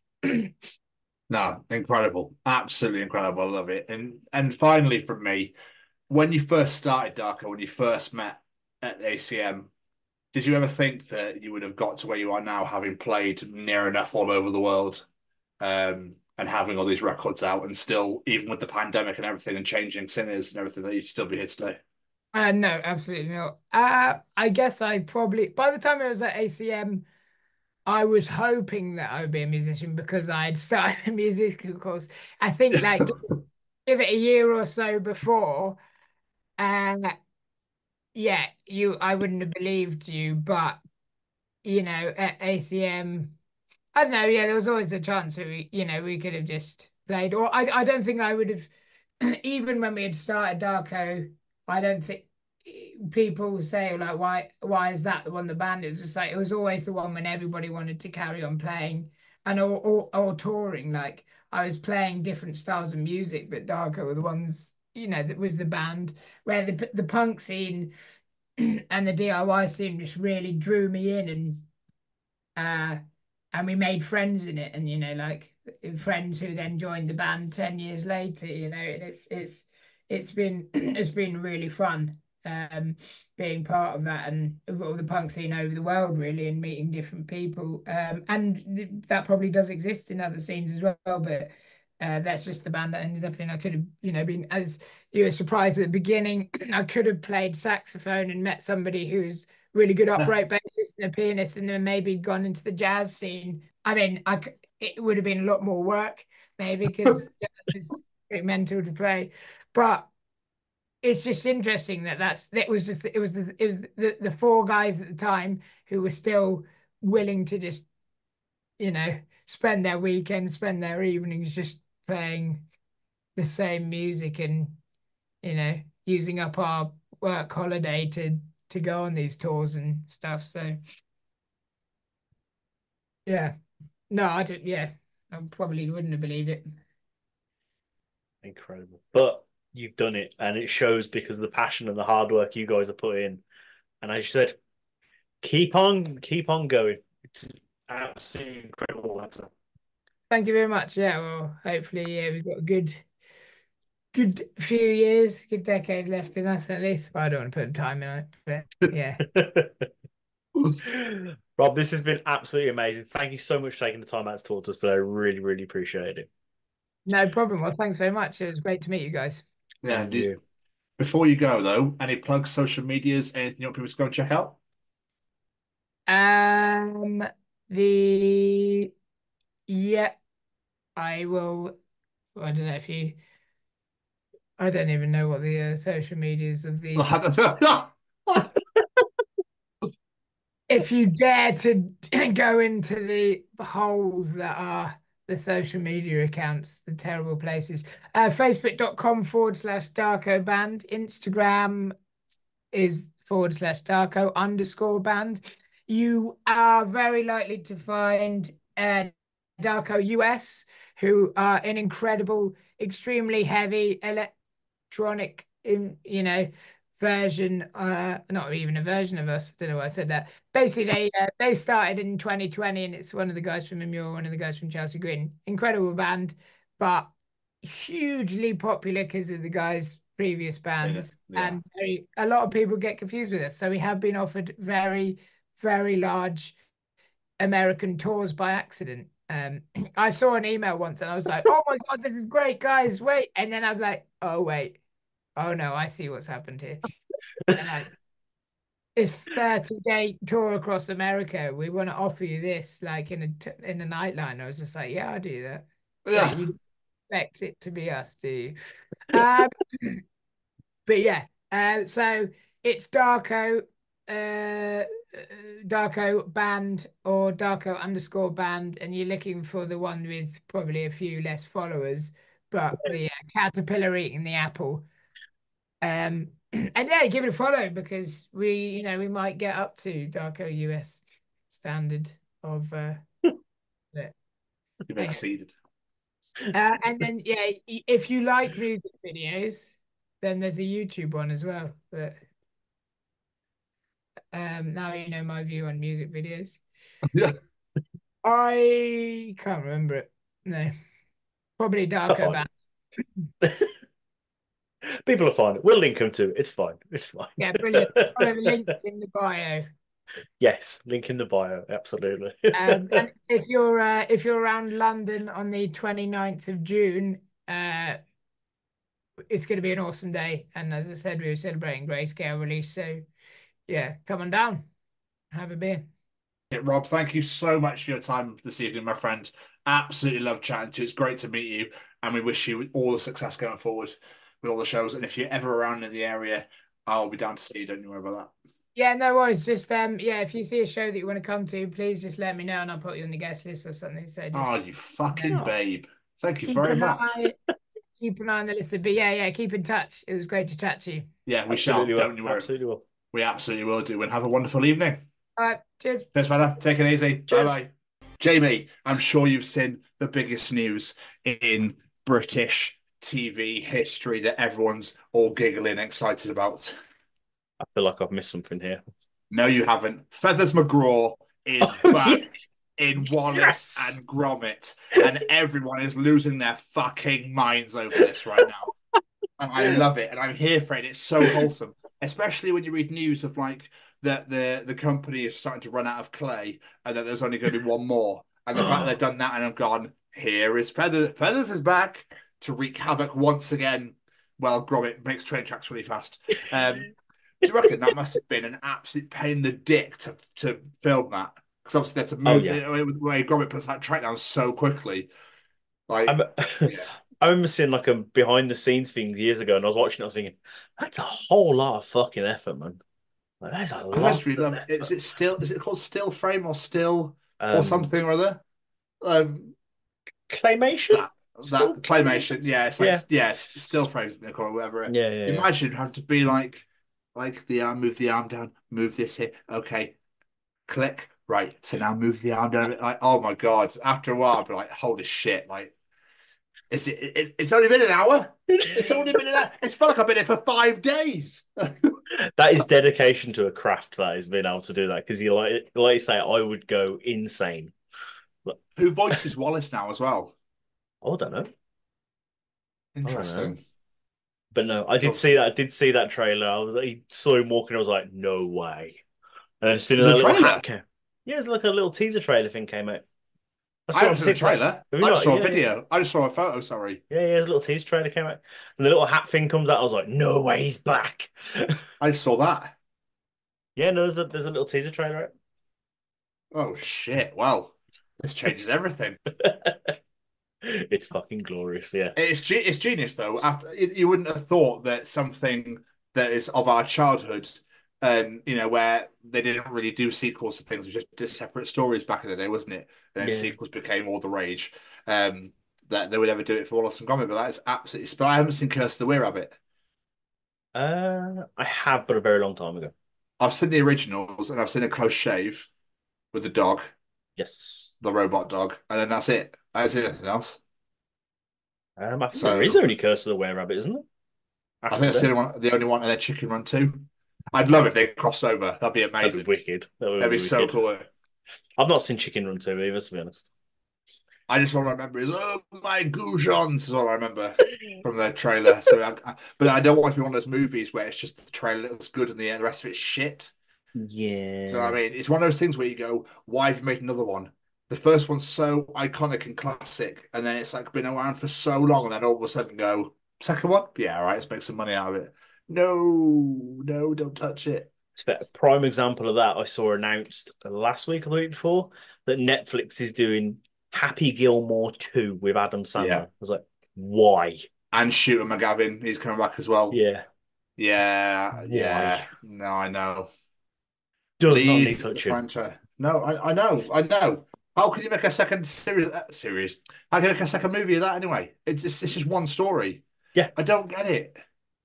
I don't know. I really don't know. The only thing you can think of is now because it's that many fucking years in the future, he's now training someone else. I'm just completely guessing. I have no idea. Yeah, boring. Yeah, boring. Doesn't need It, to it, happen. it's amazing. I saw Lisa Clemens, former guest Lisa Clemens, share such an amazing post, which was like they're at Hollywood out here rehashing, remaking, and there's all these independent artists and these independent writers, these independent people with all these amazing ideas just get squashed. No, let's reboot Goonies. Let's reboot Goonies. Fuck it. We'll remake that. The kids are all old now. Fuck it. Yeah. It's Like, it's painfully true. Painfully true. it is so true. But anyway, I was on the phone to a company last week, and they asked me if I had this date free. So I was looking through my calendar, and I started making a lot of noise. Jamie, why is it that we always make noises when keeping people on our phone to assure that we're still there? Oh, we do, don't Why we? do we always do that? So she goes, "Are you free this day?" And I went, "Let me look at the calendar. Do. Just making sure that I'm still here. La la la la la la la la." And it's really weird. Or some people go, Some people do that. Yeah. Or That's what I do. yeah. Make loads of noise. It's really weird. It just came to me, and I went, "I'm so sorry. I'm just assuring you that I'm still here." It's like our internal monologue is coming up with our own on hold music. It's like make sure they know we haven't hung up the phone on them. That's a genius. I might start doing that. Please You hold. are caller number one in the queue. Ba, ba, ba, ba. Right? Oh, it's always the same piano music that gets played. It's always the same piece of classical music that gets played. I assure you, your call is important to me. Do do do do do Yeah. do. Whilst you're here, have you ever tried looking at my website that I don't own? On there, yeah. But I just realised I started doing it. I started being like tum tum tum tum tum tum. So I'm available do Thursday. How is Friday? They could make it to a whole fucking musical. But actually, we really should. Yeah. So it just kind of blew my mind a little bit. It's one of those things that everyone does. You don't really think about it, and then when you do, you're like, "We're just ridiculous, aren't we? Why do we do this?" Yeah. Yeah. I think It's some people do it takeover. as well. So when people come into work and they go, "Hi there, I've got an appointment at 12:15," and you go, "Okay, lovely, have a look." And then when they're waiting for you, they start going like, I think it's just to break the awkward silence, I imagine. But Possibly. so So, I will break this awkward silence by singing at you, whether you yeah. like it or not. And a two, and a three, and a one, and then all these showgirls start coming in, like la la la, like shaking like, their tail feathers or whatever it is, their pom poms and everything else. Shaking their Start tail. and they start doing those for high kicks. Like, hey, hey, do. So, yeah. Crescendo. Yes, I am free that day. Thank you. Yes, yes. I'll take that appointment. Yes. And now my encore. La la la la. While we decide a time of day. Yeah, fucking perfect. Absolutely perfect. But of course we are on the cusp of birthday eve We are. today. We're recording this on Tuesday. My birthday is tomorrow, Wednesday, the 12th of June. I will be at work for the day, which is fine. But Jamie, I'm very excited because it's Euros season. It's Yes. Euros week. Scotland are opening the tournament against the Germans on Friday night. I'm very excited about it. I don't know what this hand is, and I'm just, you know what I mean? I just cannot wait. And I've been at my sister's tonight, and we did massive Mexican food. All the family came over. It was fucking lovely. Amazing. Really enjoyed it. I've just got back, and my tummy is so full. It's insane. Yes, I said tummy. Fuck off. And it just it was a glorious evening. But my brother-in-law the entire time just had Sky Sports News on, and obviously just repeats of interviews and stuff and training sessions. I just got so excited that maybe finally, for the first time in our history, Scotland can make it out the group stages. But who knows? Who knows? It's going to be an absolute whirlwind of excitement and just everything going on. I'm just really looking forward to it. And because like third place teams now go through for the first time as well, the tournament's changed. So it's like the top two and then the best third places in some of the groups go through as well. So it's like, yeah, it's to make it more exciting and to bring different countries in and that sort. So I'm really looking forward to it. I'm really fucking looking forward to it. It's weird hearing you excited for football again. It's been a while. It has been. It's felt a while. Even my brother said that to me today. He was like, "You haven't been so excited about football in ages." Yeah. And I was like, "Yeah, I don't know why. I think because Scotland are finally fucking good for once. I think it's kind of made me a bit more." Mind you, I've been watching Scotland for years, and I've just gone, classic. We're not in the tournament again. What a shock! But I don't know what it is for our country. We're currently top of. There's a cricket tournament going on right now. We're currently top of the group of that, with the Australians and the English in our group. Like, what the fuck? We don't give a shit about cricket. What the hell is going on? I didn't even know there was a Scotland cricket team. Neither did I. Like, it's just a bit like, why are we good all of a sudden? What's happened here? The Americans have been playing for 5 years, beat Pakistan, who are one of the greatest cricket countries in the world. Mind-blowing, Jamie. It's like, I couldn't give a fucking shit about cricket. I can't stand it. But how are we top above the two Ashes countries? What the hell? Yeah, that is rather nuts. But yeah, I'm fully expecting fucking Kosovo to win the Euros now. They're not even in it. But do you know what I mean?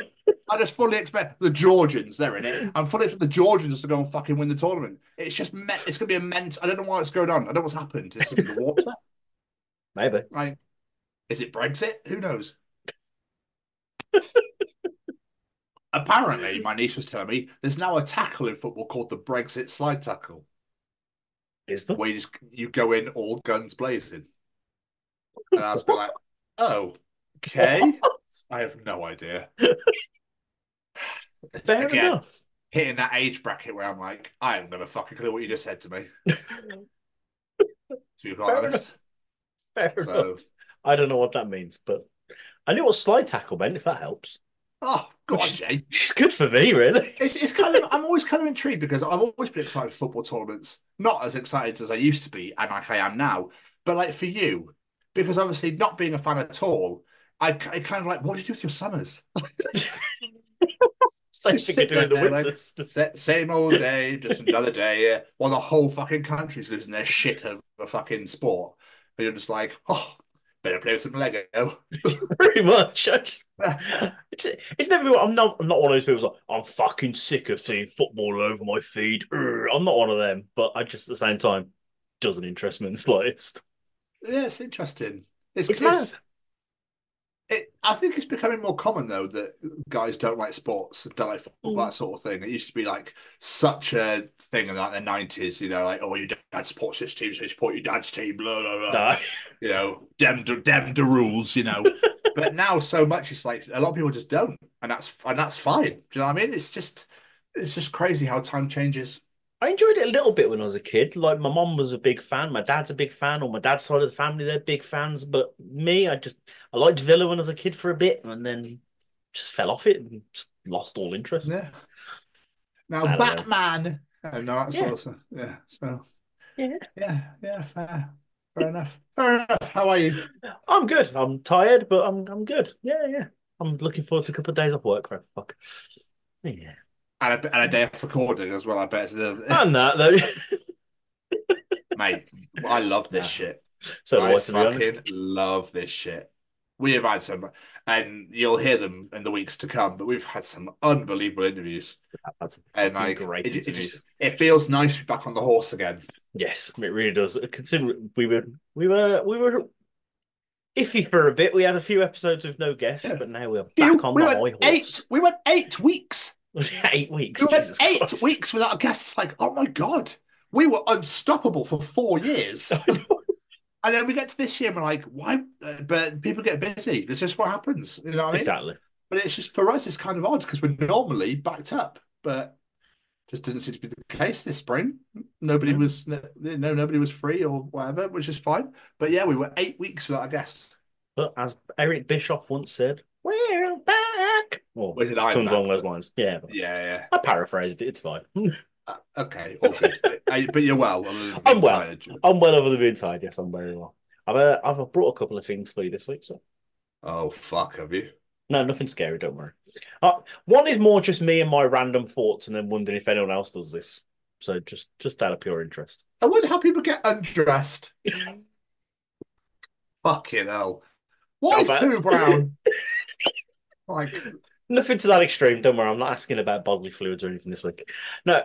Do you ever see people walking down the road with their headphones in, just enjoying life, and wonder what they're listening to? Nope. Never. Nope. Because you see people like me and yourself, and you sort of go, "Yeah, I imagine they're probably listening to some form of rock or metal." There's other people out there. It started all because of my boss at work, actually, and I was like, "I have no idea what the fuck you would listen to. I can't peg you to a music taste at all." And I don't think he wants you to peg him to a music taste because if he swims that way first. Tell me, Steve, what are you listening to? How shall I fuck you in the ass? Do you want to reggae, a bit of rap, a bit of hip hop? What do you fancy? A bit of smooth jazz?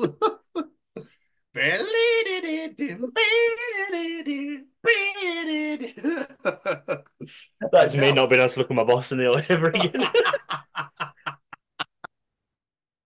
I suddenly said you pegged him to. I can't peg you to any tunes. I don't know why. I'm just not attracted to you. We're just gonna have no music on, Steve. I'm sorry. Sorry, Jerry, to completely make that sexual. Please continue. Yeah, you have a go at me, think it's going to be rude about poo or something, and you're the one that turns it the wrong way. But yeah, that was pretty much it. I was just wondering if anyone else ever wonders what people listen to. I think when I listen to music, I always mouth myself singing when I'm walking. So I was like, if I'm singing, I was kind of like, when I'm walking, and people are like, "What the fuck is this guy doing?" You know. Other that, or I actually just sing out loud and don't care. Oh, I don't do that. I've done I that go to the next level. That's fair enough. It's more like I'll see. Is there anyone around? There's no one around. I can sing, and then the next thing you know, there's someone there. I'm like, I better mouth this bit. You know. I used to pretend I guitar, but only the fret, no strumming, just frets when I'm walking as well. Same with drums every now and again, like.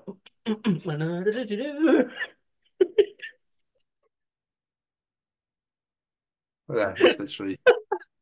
If you're unsure as to what the dead air was, go to the YouTube video, enjoy that. Yeah, it's good. Yeah. But okay, fair enough. It is just me then on that one. And, yeah, sorry, man. I don't really give it. It's not I don't give a shit. I'm just like people listen to whatever they want. I'm just not bothered. I'm not in a judgmental way. I'm not. What are you fucking listening to? I'm just pure intrigue. I don't know. But at the same time, I'm not going to stop someone that's drinking. Excuse me, what are you listening to? Tell me now. Oh yeah, how long is that for? Yeah, that'd be a bit weird. Bewitched, you say? Saying that, I have seen videos on like TikTok of people just walking up to people in the street and just go, "What are you listening to?" I'm like, "Go away! Don't do that to people. It's weird." Have you seen those fake channels now where people are like, "How much you've got in your bank account?" Oh, and I go to the missus and go, "And how much about you?" And they go, "What do you mean you've got all this money?" It's like, "Oh, come on, surely you both know." Fucking hell! These fucking stupid videos. Yeah.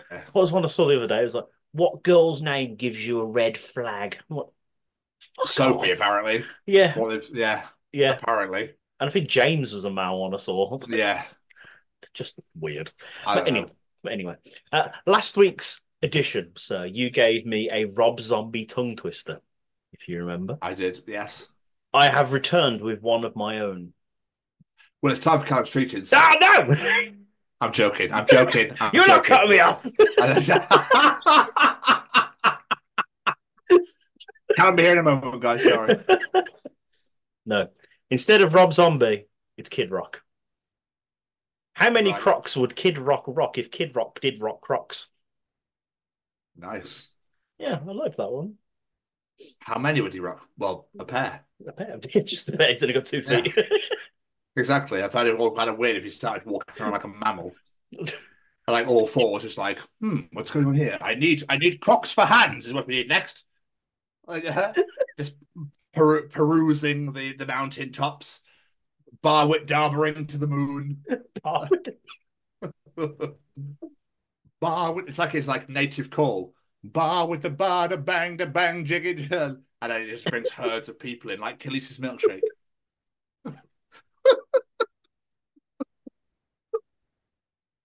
I want to see that somehow. I don't know how, but I want to see that. I just did that for TikTok more than anything else. Fucking brilliant. Just got this image of him on a mountain, just doing it to the moon. Yeah, like a wolf. Bar with the bar, da bang, jiggy. And all the males that were going to Khaleesi's milkshake yard were like, none. Kid Rock needs us. We'll be back for the milkshakes later. And all the creepy dudes go to the mountaintop instead. I mean, And I then enjoy Jamie that. wonders why you're all pegging each other too. What are you all pegging? What sort of music are you pegging each other to? Bar with the bar, apparently. Bar with the bar, the bang, the bang. That'd be a bit more hardcore, wouldn't it? Yeah, That's like intermediate level pegging, that is. That's what My you used to name do is in your house. Kid. And you hold on for dear life. Yeah. Like some sort of rodeo. What a weird song. Anyway. Mind you, Barwick Darby was there, then Jonathan Davis starts doing boom dap da dum dap da digger or whatever the fuck he says in Freak on Unleashed. You're like, what the hell is going on here? People trying to create their own native languages. So you've got Kid Rock at the moon, while he's doing Barwick Darby, and Kalicia's got a yard down here with nobody in it because they're all going to Kid Rock. And you've got Jonathan Davis doing the exact same thing on the other side on a hilltop. It's like, and he's trying to like summon the thunder and the lightning and becoming, David Draymond comes out of his house. He's just like, what? Ooh, what? Yeah. The mic didn't pick you up. That's why I joined in there for you. Just giving you a backup there. But yeah. 90s metal had some weird sounds. It really did. It really did, Jamie. Yeah, but we should probably save ourselves a little bit here. It's time for Cam's Treachings. Hello, this week's Treachings come from the set of my own podcast, That Gym Couple Podcast, that I host with my partner Lucy, where we discuss all things gyms, fitness, gym anxiety, and a bunch of other stuff in between. If you do have the opportunity to come and check us out at That Gym Couple Podcast on Spotify and YouTube, we'd very much appreciate it. Do you want to know something? Callum will be able to tell you in Callum's Treachings. Is cereal soup? Ooh. Callum's back once again. Oh, you know the rest of it. Jamie, what is Callum Treachings this week? Surely Ariel from The Little Mermaid stank, considering she was half fish.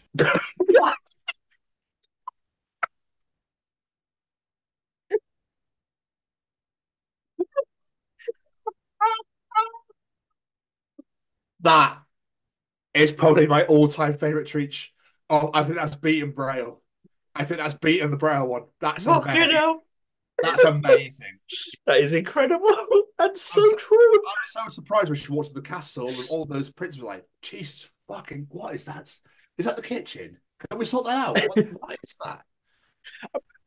I'm pretty certain when she gets legs, there is a scene where she has a bath, and it makes sense why now. Because she's like, fucking cleaner, she stinks. Oh, Ariel. I'm so in love with you. I'm going to go down on you. And Jesus, love. Oh. What have you been doing? Okay, fair enough, yeah. I'll tell you what, we'll get back to this. All right. Yeah, I just need to go and do some things, some stuff. That's all right with you. You just sort yourself out there, love. All right. You relax and have a nice hot bath, and clean. For so normally in the human world, we bath for about 3 hours. Yeah, and we always really focus on our legs.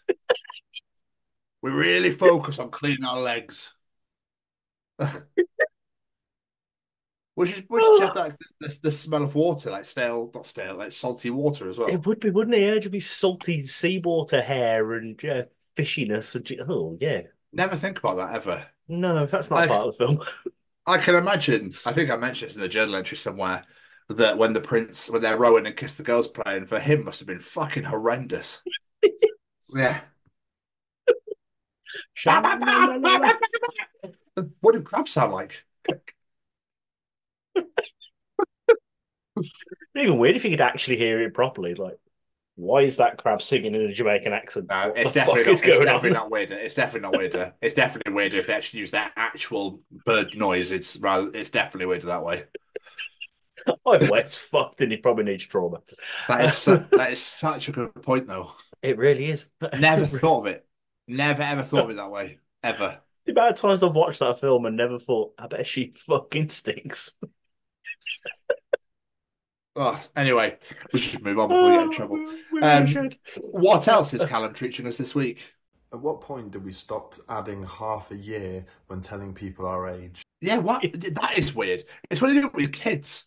Oh, yeah. It's about 23 months. So it's almost 2. Yeah, I've never understood that. I have 4 children and never once have done that. Hang on. Since my birthday tomorrow, right? See how old you are in months. Yeah.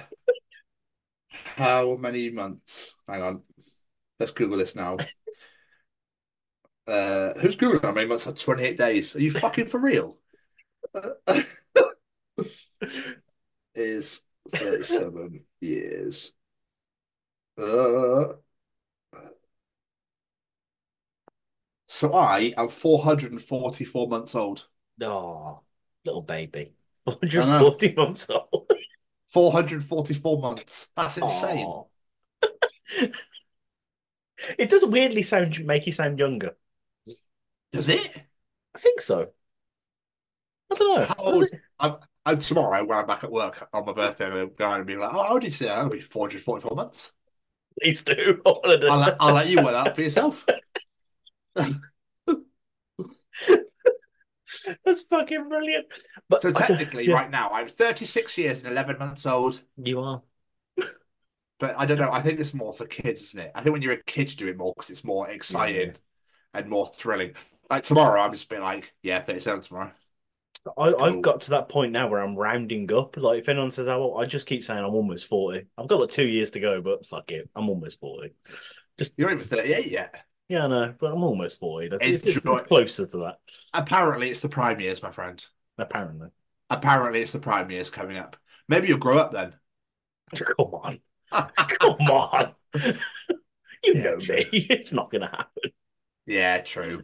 I'll be the immature old guy in the nursing home. It ain't going to happen. So why is Pooh brown? Dave, can you tell me why Pooh's... Tom couldn't tell me. He took piss out at me for years about it. Can you tell me why Pooh's brown? I don't even know why I'm a Yorkshireman all of a sudden when I'm from Birmingham, but still. Simon, come here. Why is P yellow? I've asked Dave why Pooh's brown, so you can tell me why P's yellow. I just want to fucking know, that's all. It's just a bodily function. But Tom keeps taking piss out of me, prick. Just asking everyone different bodily functions. I might buy a fucking cactus and call it Tom, because he's a fucking prick, isn't he?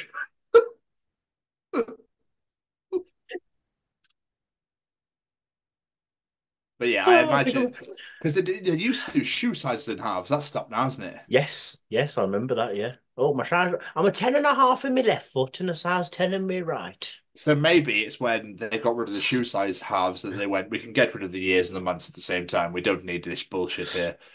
You're either 11 or 12. We're not 11 and 7 months. Let's grow up now. Come on. Let's all be real here, children. Yes. Welcome to the real fucking world. I'm 18.5 years old. No, you're 18. That's how old you are. You melon. Love it.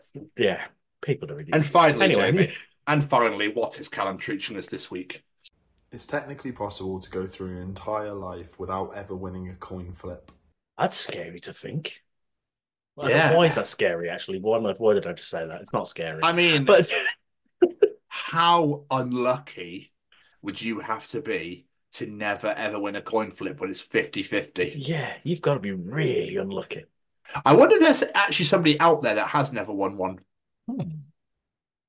Is there anyone out there that still makes their decisions using coin flips?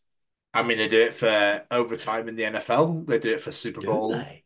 Yeah, coin flips. You get to decide who's going to receive and who's going to kick off and that sort of thing first, and that sort of thing. I don't know if it's. I think it's done for penalties in football. So who's going to kick first, that sort of thing. I think it's still used, but they don't catch it. They flip it and they land on the floor, so that everyone can see it. So that nobody's like meddled with it, and that sort of thing. It's like flip. There you go. Check on the floor. Have a look. Don't try and do that thing where they catch it mid-air and like slam it on the back of the hand. No, I don't think we do that anymore. I remember the last time I did that. Heads or tails? Heads or tails? I used to love that as a kid. I used to love being able to flick and catch and then go, what do you think it is? It's nothing. Fuck you, motherfucker. So the coin flip is still used, but it's just not as regular as it used to be. But I bet you kids still, mind you, with technology these days, they probably just use the fucking phone to do it. They probably got a coin flip app, yeah. Wouldn't surprise me. It's tails. We don't use coins anymore. It's just contactless on our mobiles now, isn't it? Yeah, I'm going to use a Turkish lira. Okay. As you do. I imagine that's probably part of it. You have to unlock all the different currencies. What's the ultimate one? Yen? Yeah, probably. Right, Japan or something. I don't fucking know. Anyway, Callum. That first one will forever go down as probably one of the greatest treaties of all time. How's your week been, Jay? My week's been good. My week's been very good. As you said earlier, we've done like 3 interviews since we last recorded, and they've been wonderful. I've mostly been Rihannaing, to be fair. I've been on early, so I'm up at like 4 in the morning, which sucks. Disgusting. Yeah, but it has been a good week at work, so I can't complain. We're making some progress, hope for some good things coming in the future. Fingers crossed. I had the kids to come stay for the weekend, which was lovely. I had all them with me. We went to Birmingham City Centre for the day on Saturday, just wandering around the shops. The kids had some pocket money they wanted to spend, so just went around the shops. They were happy. Lena proving to herself even more that she's a miniature version of me because she brought herself a Kiss wallet. I was like, yeah, well proud. And I think the biggest thing, most important thing that's happened for us boys this week is we got accepted for Press for Trees for the 2nd year in a row. Yeah. Yeah, I'm excited for that. It's going to be good fun. Yeah. Really looking forward to that, getting back on those grounds again. Seeing all those lovely faces, old and new. Oh, yes. There's some great bands playing this year, so I cannot wait to get in there. Yeah, I'm really looking forward to it. Should be good. What about yourself, Sir? What are you been up to? Well, obviously, it's my sister's birthday was last Friday. So we went to Flight Club on Saturday night to play darts. And I came second out of 8 to 9 people. I was quite shocked. To be quite honest with you, you play a lot of different series of darts games against each other, like Snakes and Ladders and Killer, and there's one called Shanghai as well. And it was really good fun. I came second. I won like 3 golds, 2 silvers, and a bronze, I think. But the ultimate, this was great. So that we had 5 minutes left. It counts you down and it shuts you off I think it's 90 minutes you're getting full. We had 5 minutes to go. We finished all the games. So we played one called Demolition, where it's just 180, get down to 100, score 180, and get to the top 2, and then play against the top 2, play against each other, and win the whole thing. Okay. And I was teamed up with Kate, my sister. So obviously it's our birthdays this week. Hers was Friday, mine's tomorrow. Against my brother and my sister's boyfriend, Joff, who plays darts a lot. He's very fucking good. We checked out and they checked out. So we were the final 2. There was 2 minutes to go, and we had 2 minutes to basically just get 60 points and get out and get scored. And it was almost like it was written in the stars. There's a video of it and everything. A beautiful moment where my brother, they had like 17, and he missed all 3 darts. I was like, oh my God. And we had they had 18, we had 17. He missed all 3. It came down to us. 5 seconds to go. First dart, I went, Kate, you've got to throw it. She just launched it. fucking hit 17 in 2 seconds and we won the whole thing. It was absolutely unbelievable.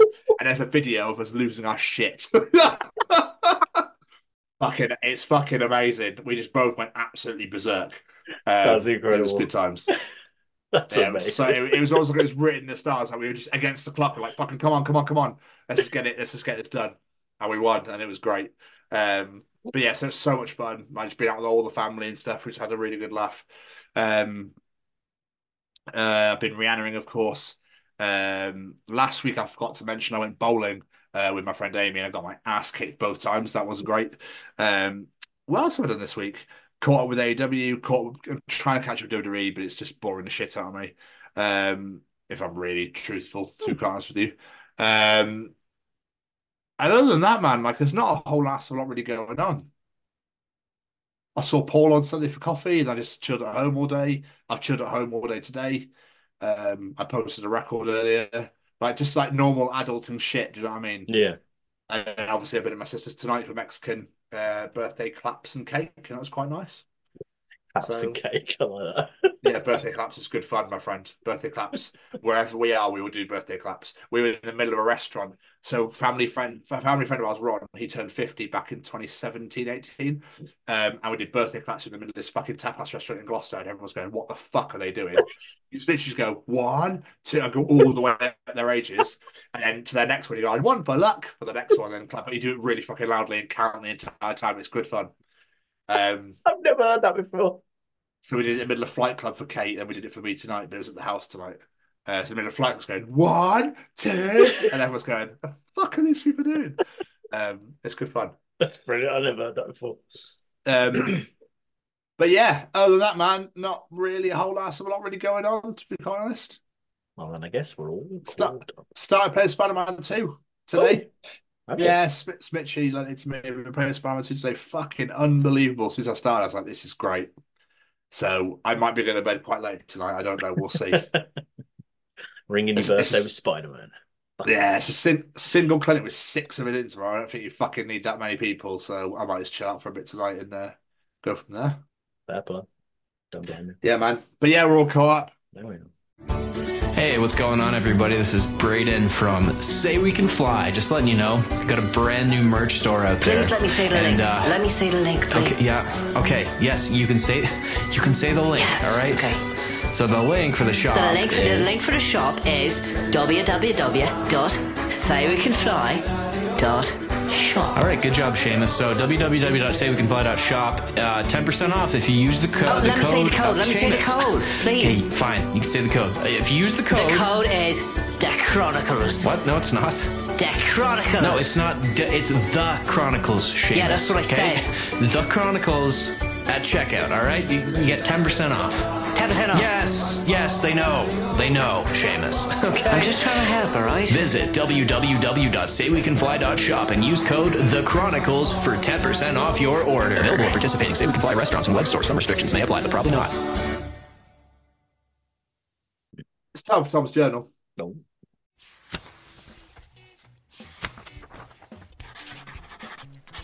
And welcome to another edition of Tom's Journal. Welcome to the edition. Jamie, I've got into a really unhealthy habit where every time I get a scam text, I set a Gumtree account up saying free puppies and to call the number. I then reply, hope the puppies are well, so they know that I did this to them. Today, I got my first reply. Lloyd's alert, you have successfully paired a new device on this whatever scam message. Afterwards, it says, what have you done with this number? Please stop. That is fucking brilliant. Might start doing that. That's an idea. Yes, I like that idea. Absolutely amazing. I'm going to start doing that. In fact, someone decided to sign me up for a Jehovah's Witness thing using my telephone number, and I keep getting text messages from the fucking Jehovah's Witnesses now. So I may have some nice bit of revenge with that. That's a good idea. My fucking kid's mother decided to do it because she thought it'd be hilarious. Enjoy. Yeah. You're more than fucking welcome.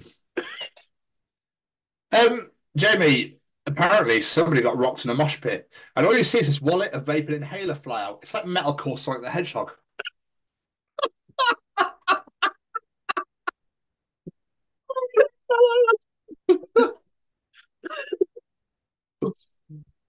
Oh, fuck.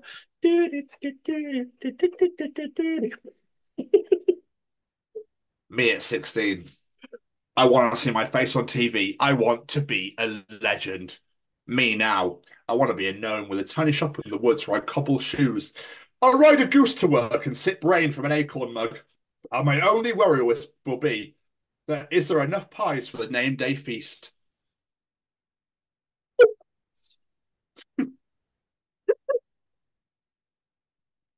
What? Oh, I like the sipping rainwater from an acorn cup. I like that. That's great. I think it's basically obviously when you're younger, you're like, I want to be famous. I want to be, and now as you get older, you go, I don't want to fucking do anything, see anybody be around anywhere. This is a sign up. I imagine it's on a seafront somewhere because it says, and I quote, and this is how it's written. Once the food is give it to you, if a seagull take it from you, will be no refunds. The seagulls don't work for us. Sorry for the inconvenience.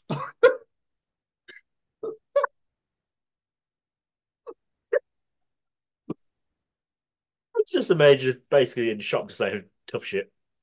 Basically, I love how it's really awful English and then inconvenience is spelled beautifully, but still, absolutely fantastic.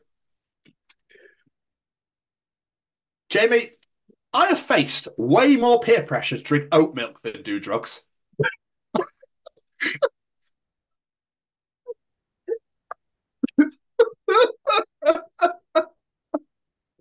I mean, you're kind of right, to be fair. Like, I've had more pressure from being vegan or vegetarian stuff than I have been offered drugs. I mean, I've been offered drugs like twice in my life, so. Fucking, it's so funny. That's brilliant. This is amazing. This is a conversation between two ladies. It might be Depop, wherever you sell shit now, vintage, that sort of thing. Somebody has written, someone is selling an All Saints woman's t-shirt for 30 quid. This is what the messages say. Hey, weird question, but do you know someone called, and the name's blanked out? Yeah, I do, babe. Why? Kiss. Was this photo taken in his room, lol? Yeah, it was because I left my stuff at his. Why do you ask? Do you know him? Yes, I know him. It's my fucking boyfriend. Why was he even at your house? Why were you even at his house? Sorry. Oh my God, I'm so sorry, babe. I didn't even realize. A minute later, do you still want the top? No, I'm not fucking interested in the top anymore. I mean, you don't ask, you don't get. Like, fair play. Well, exactly. But fucking hell, what a way to get caught out. Oh, that's a fucking hell. Like, that's eagle eye to notice something in the background of a photo of something like vintage. Fucking hell. You know what? Why do people still think they can get away with shit this day and age, when anyone can talk to everyone? It's just mind-blowing, baffling. Yes, yesterday morning after his soccer game, my 6-year-old asked me how come the other team gets to change the colour of their jerseys every week, while we always have to play in purple. When I explained to my son that in fact we are playing against different teams each week, his mind was blown. It's in my naive head, I thought it was going to be like, oh, it's an away kit. That's adorable. That's just adorable. You're playing a different team, you fucking idiot. Yeah, I know I'm a fucking idiot. I'm as bad as the child, but still. Not you. I wasn't saying it to you, you bellend. Where's that cactus?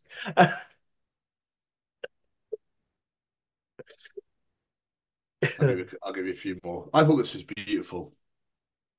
There's a little life hack for you. Eat an orange in the shower. Why? Okay, hear me out. Because it's pure joy. No mess, no sticky hands, a simple pleasure without having to worry. A tiny act of rebellion against routine. The aroma from the orange being emulsified by the steam. Oh, just your naked body and the juice from the orange. Drip, drip. You can take a bite, you peel it, you can let go. It's pure bliss. A very juicy moment in a stressful day. Do yourself a favour. Buy or pick an orange shower. That is beautiful and a great idea. But stop. Shower, even. That is beautiful and I love it. But something about drip, drip really tickled me there. Why to Great make it idea. sensual and sexy for you? It was a little bit sensual and sexy, like eating an orange. That's a genius idea, though. Couple more. My tiny Italian landlord strikes again. There's an attractive man here to see you. Ah, that's sorry, John. You can send him back downstairs. Is Sir John going to be a regular guest?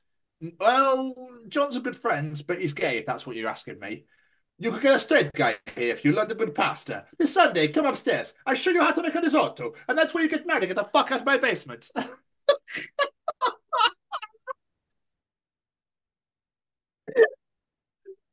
I mean, the key to any man's heart is definitely a risotto. So yeah, makes sense. Makes sense. Italian, authentic Italian food as Oh well. yeah. Oh yeah. And finally, Jamie, this made me fucking raw, and it had to go at the end. Okay. Jamie, cum is such an ugly word. I prefer creme de la penis.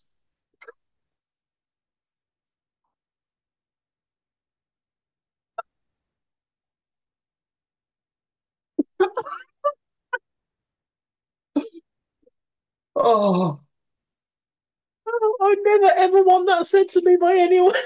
how glorious is that? How fucking glorious. Hello, madame. Would you like some creme de la penis? I can give it to you fresh today. Don't you worry about that. I mean, when you use that accent, it works. Too.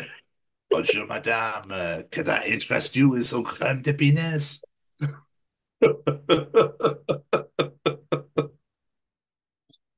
Oh fuck me, that's fucking beautiful.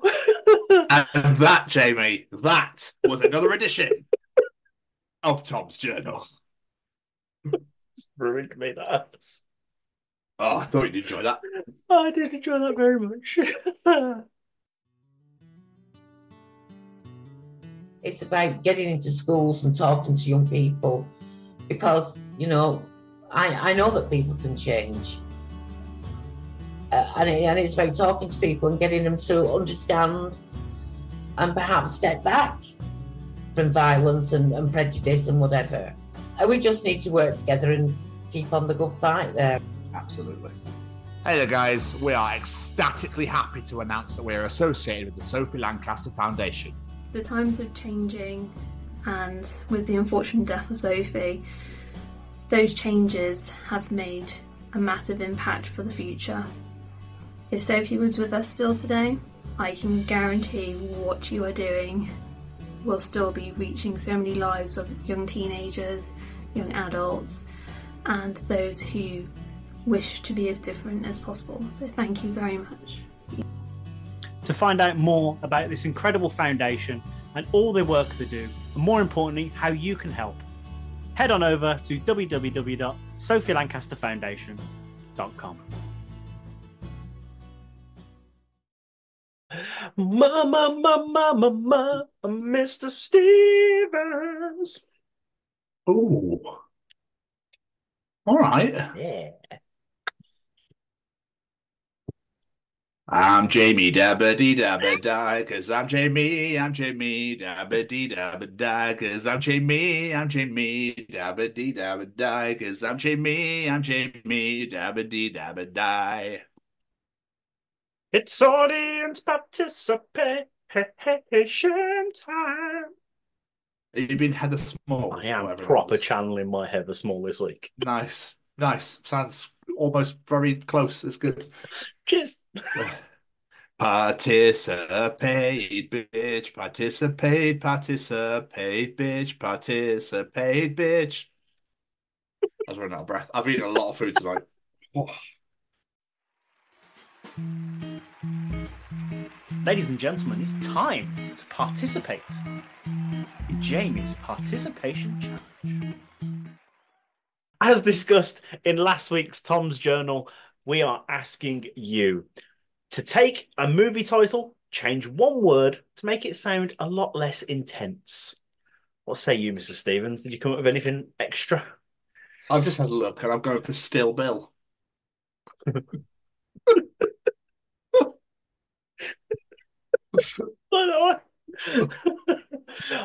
I thought of mine as soon as we got off the air last week, and I was like, please remember it, please remember it, please remember it. And I did, so I was quite happy. But following on with the movies we were discussing last week, Cul-de-sac of the Apes. I was quite proud of that one. Fair. Oh, we got so many answers this week. Whittling them down was a challenge. It really was, but let's see how we do. First off, we've got Matt Sweeney from our friends at Heavy Metal Therapy, who just says, Flash of the Titans. Woo! Like a porno. I know. Ollie Nightingale, Mission Possible. Adam Sedgwick, this one killed me. Fast and the Miffed.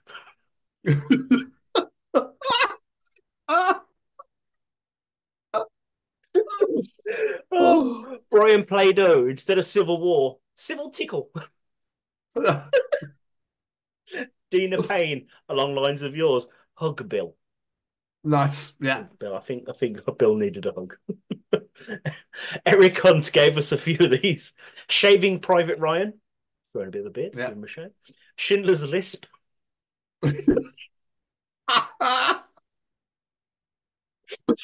And Sort of Annoyed Max. Nice. Matt Rose, Flight Club. Just talk about planes. Yeah, I went there on Saturday. It's good for you. Yeah.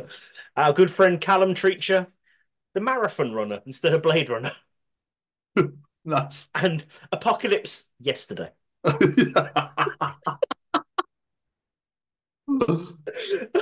Emma Ray, Rational Max. I love that one. I love that one. Joe Smith, Barring of the Lambs. And this one, it took me a minute to realise what it was. Paraplegic Man's Shoes.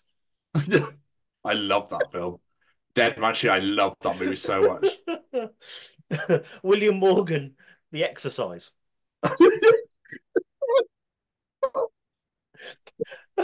Jason Gullick, this one really tickled me as well.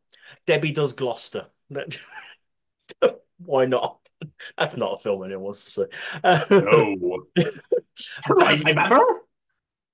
You want to fucking put that in me, is it? What you fucking did, Lou? I didn't see that coming. That really threw me off. Fucking did a bit of grass down back of bike sheds, innit?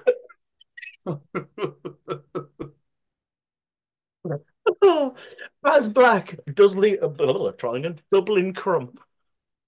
Not the whole crust, just crumb. Mark O'Connor, Fear and Boredom in Las Vegas. PR Brown, Eileen, In Space There Is No Ice Cream. Fucking deal. Kim Ashton, Texas Nail File Massacre. And Molehills Have Eyes. Really tickled me. So is it great? Oh, fucking hell, brilliant this week. I'll give you a few more. Andy Jasper Barrett, The Blair Watch Project.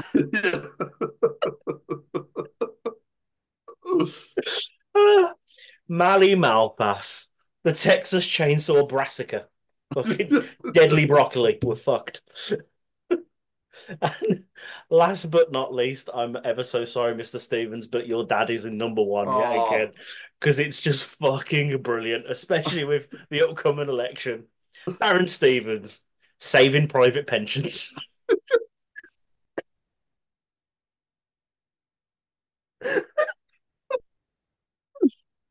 I mean, this week's been absolutely superb. I tip my hat to you, sir. What a fantastic suggestion, because that was so much fun. I'm so happy I stumbled across it. It was like, that'll be amazing for participation challenge. Absolutely excellent. Everyone's been unbelievable this week with these sort of with these. And there were so many I didn't have time to read out. There's so many other great answers, and massive thank you to everyone that participated. We salute and we worship. So we are not worthy. So we appreciate everybody every single week for joining in. So thank you so much. But if you enjoyed Jerry's participation challenge, Tom's journal, Callum's Treachings, I mean, I guess and the interview, then you enjoy the other 134 editions. I can't believe I say that out loud. That is available on Spotify, Google, Apple. There's 135 fucking editions of this shit. Like, oh my God. The absolute bollocks that we speak is insane. Anyway, please go and follow us on all social media at TCO Pod, whether it be Facebook, X, Instagram, the LinkedIn, wherever you want to find us. We're at the Chronicles Podcast or at TCO Pod, or mainly come and subscribe to us on YouTube at the Chronicles of Podcast. Hit that bell to get notified when new videos are released and comment to your heart's content. Again, thank you to everybody subscribed so far. Thank you to everybody that checks us out on a weekly basis. Thank you to everyone that watches our reels. Anything that however you take us in and soak us in, we appreciate every single last one of you. So thank you so much. We massively appreciate it. That's all social media at TCO Pod, and that is YouTube at the Chronicles of Podcast. I think Jamie wants to say something. You're right, I do. I want to say a massive thank you to a few of our friends. Every single piece of music you've heard on today's show is brought to you by the wonderful singer-songwriter Matt Roberts. Go check him out on all social medias at Matt Roberts Music. Go follow him on Spotify, wherever you get your music from, and check out his beautiful back catalogue. And of course, we have to say a massive thank you to Mr. Braden Barry and his SayWeCanFly.shop. Head on over there to have a look at all of his beautiful pieces of apparel. There's some incredible hoodies, hats, tapestries. There's signed lyrics, there's CDs, there's all sorts on there. Whatever you like to look up, add it to your basket, enter that discount code, The Chronicles, and get yourself 10% off your order. And last but not least, a massive thank you to the Sophie Lancaster Foundation, because they're stamping out prejudice, hatred, and intolerance everywhere. And I mean everywhere. I say it every week, and I'm going to say it again this week. It is not a UK issue. It's a global issue where people are being treated differently simply because the music they listen to and the way they dress. And it is just not on. It shouldn't be happening in 2024. So let's help them put a stop to it. Head to sophielancasterfoundation.com, see what you can do to support. And if you want to do support, if you are at the Download Festival this upcoming weekend, make sure you're heading over to the stall and help sell them out again like you did last year, because that was fantastic. Unbelievable. Unbelievable. Go send them all your love and support and have a great time in those fields. And last but not least, massive thank you to this handsome devil right here, the birthday boy. Yeah, appreciate it massively. Thank you so much. And thank you so much to Rob from Darko for joining us on the show this week. Absolutely superb conversation. We wish you all the best going forward with the current EP and the latest EP coming up, as you mentioned, for next year. And Jamie, another great addition in the bag. Another great one indeed. Yeah, absolutely superb. Massive thank you to yourself as well for all the hard work you put into this show and for putting up with me. But as for this week, we will see you all next week for the Chronicles of Heavy Metal Therapy. Goodbye, everybody. Ta-ta!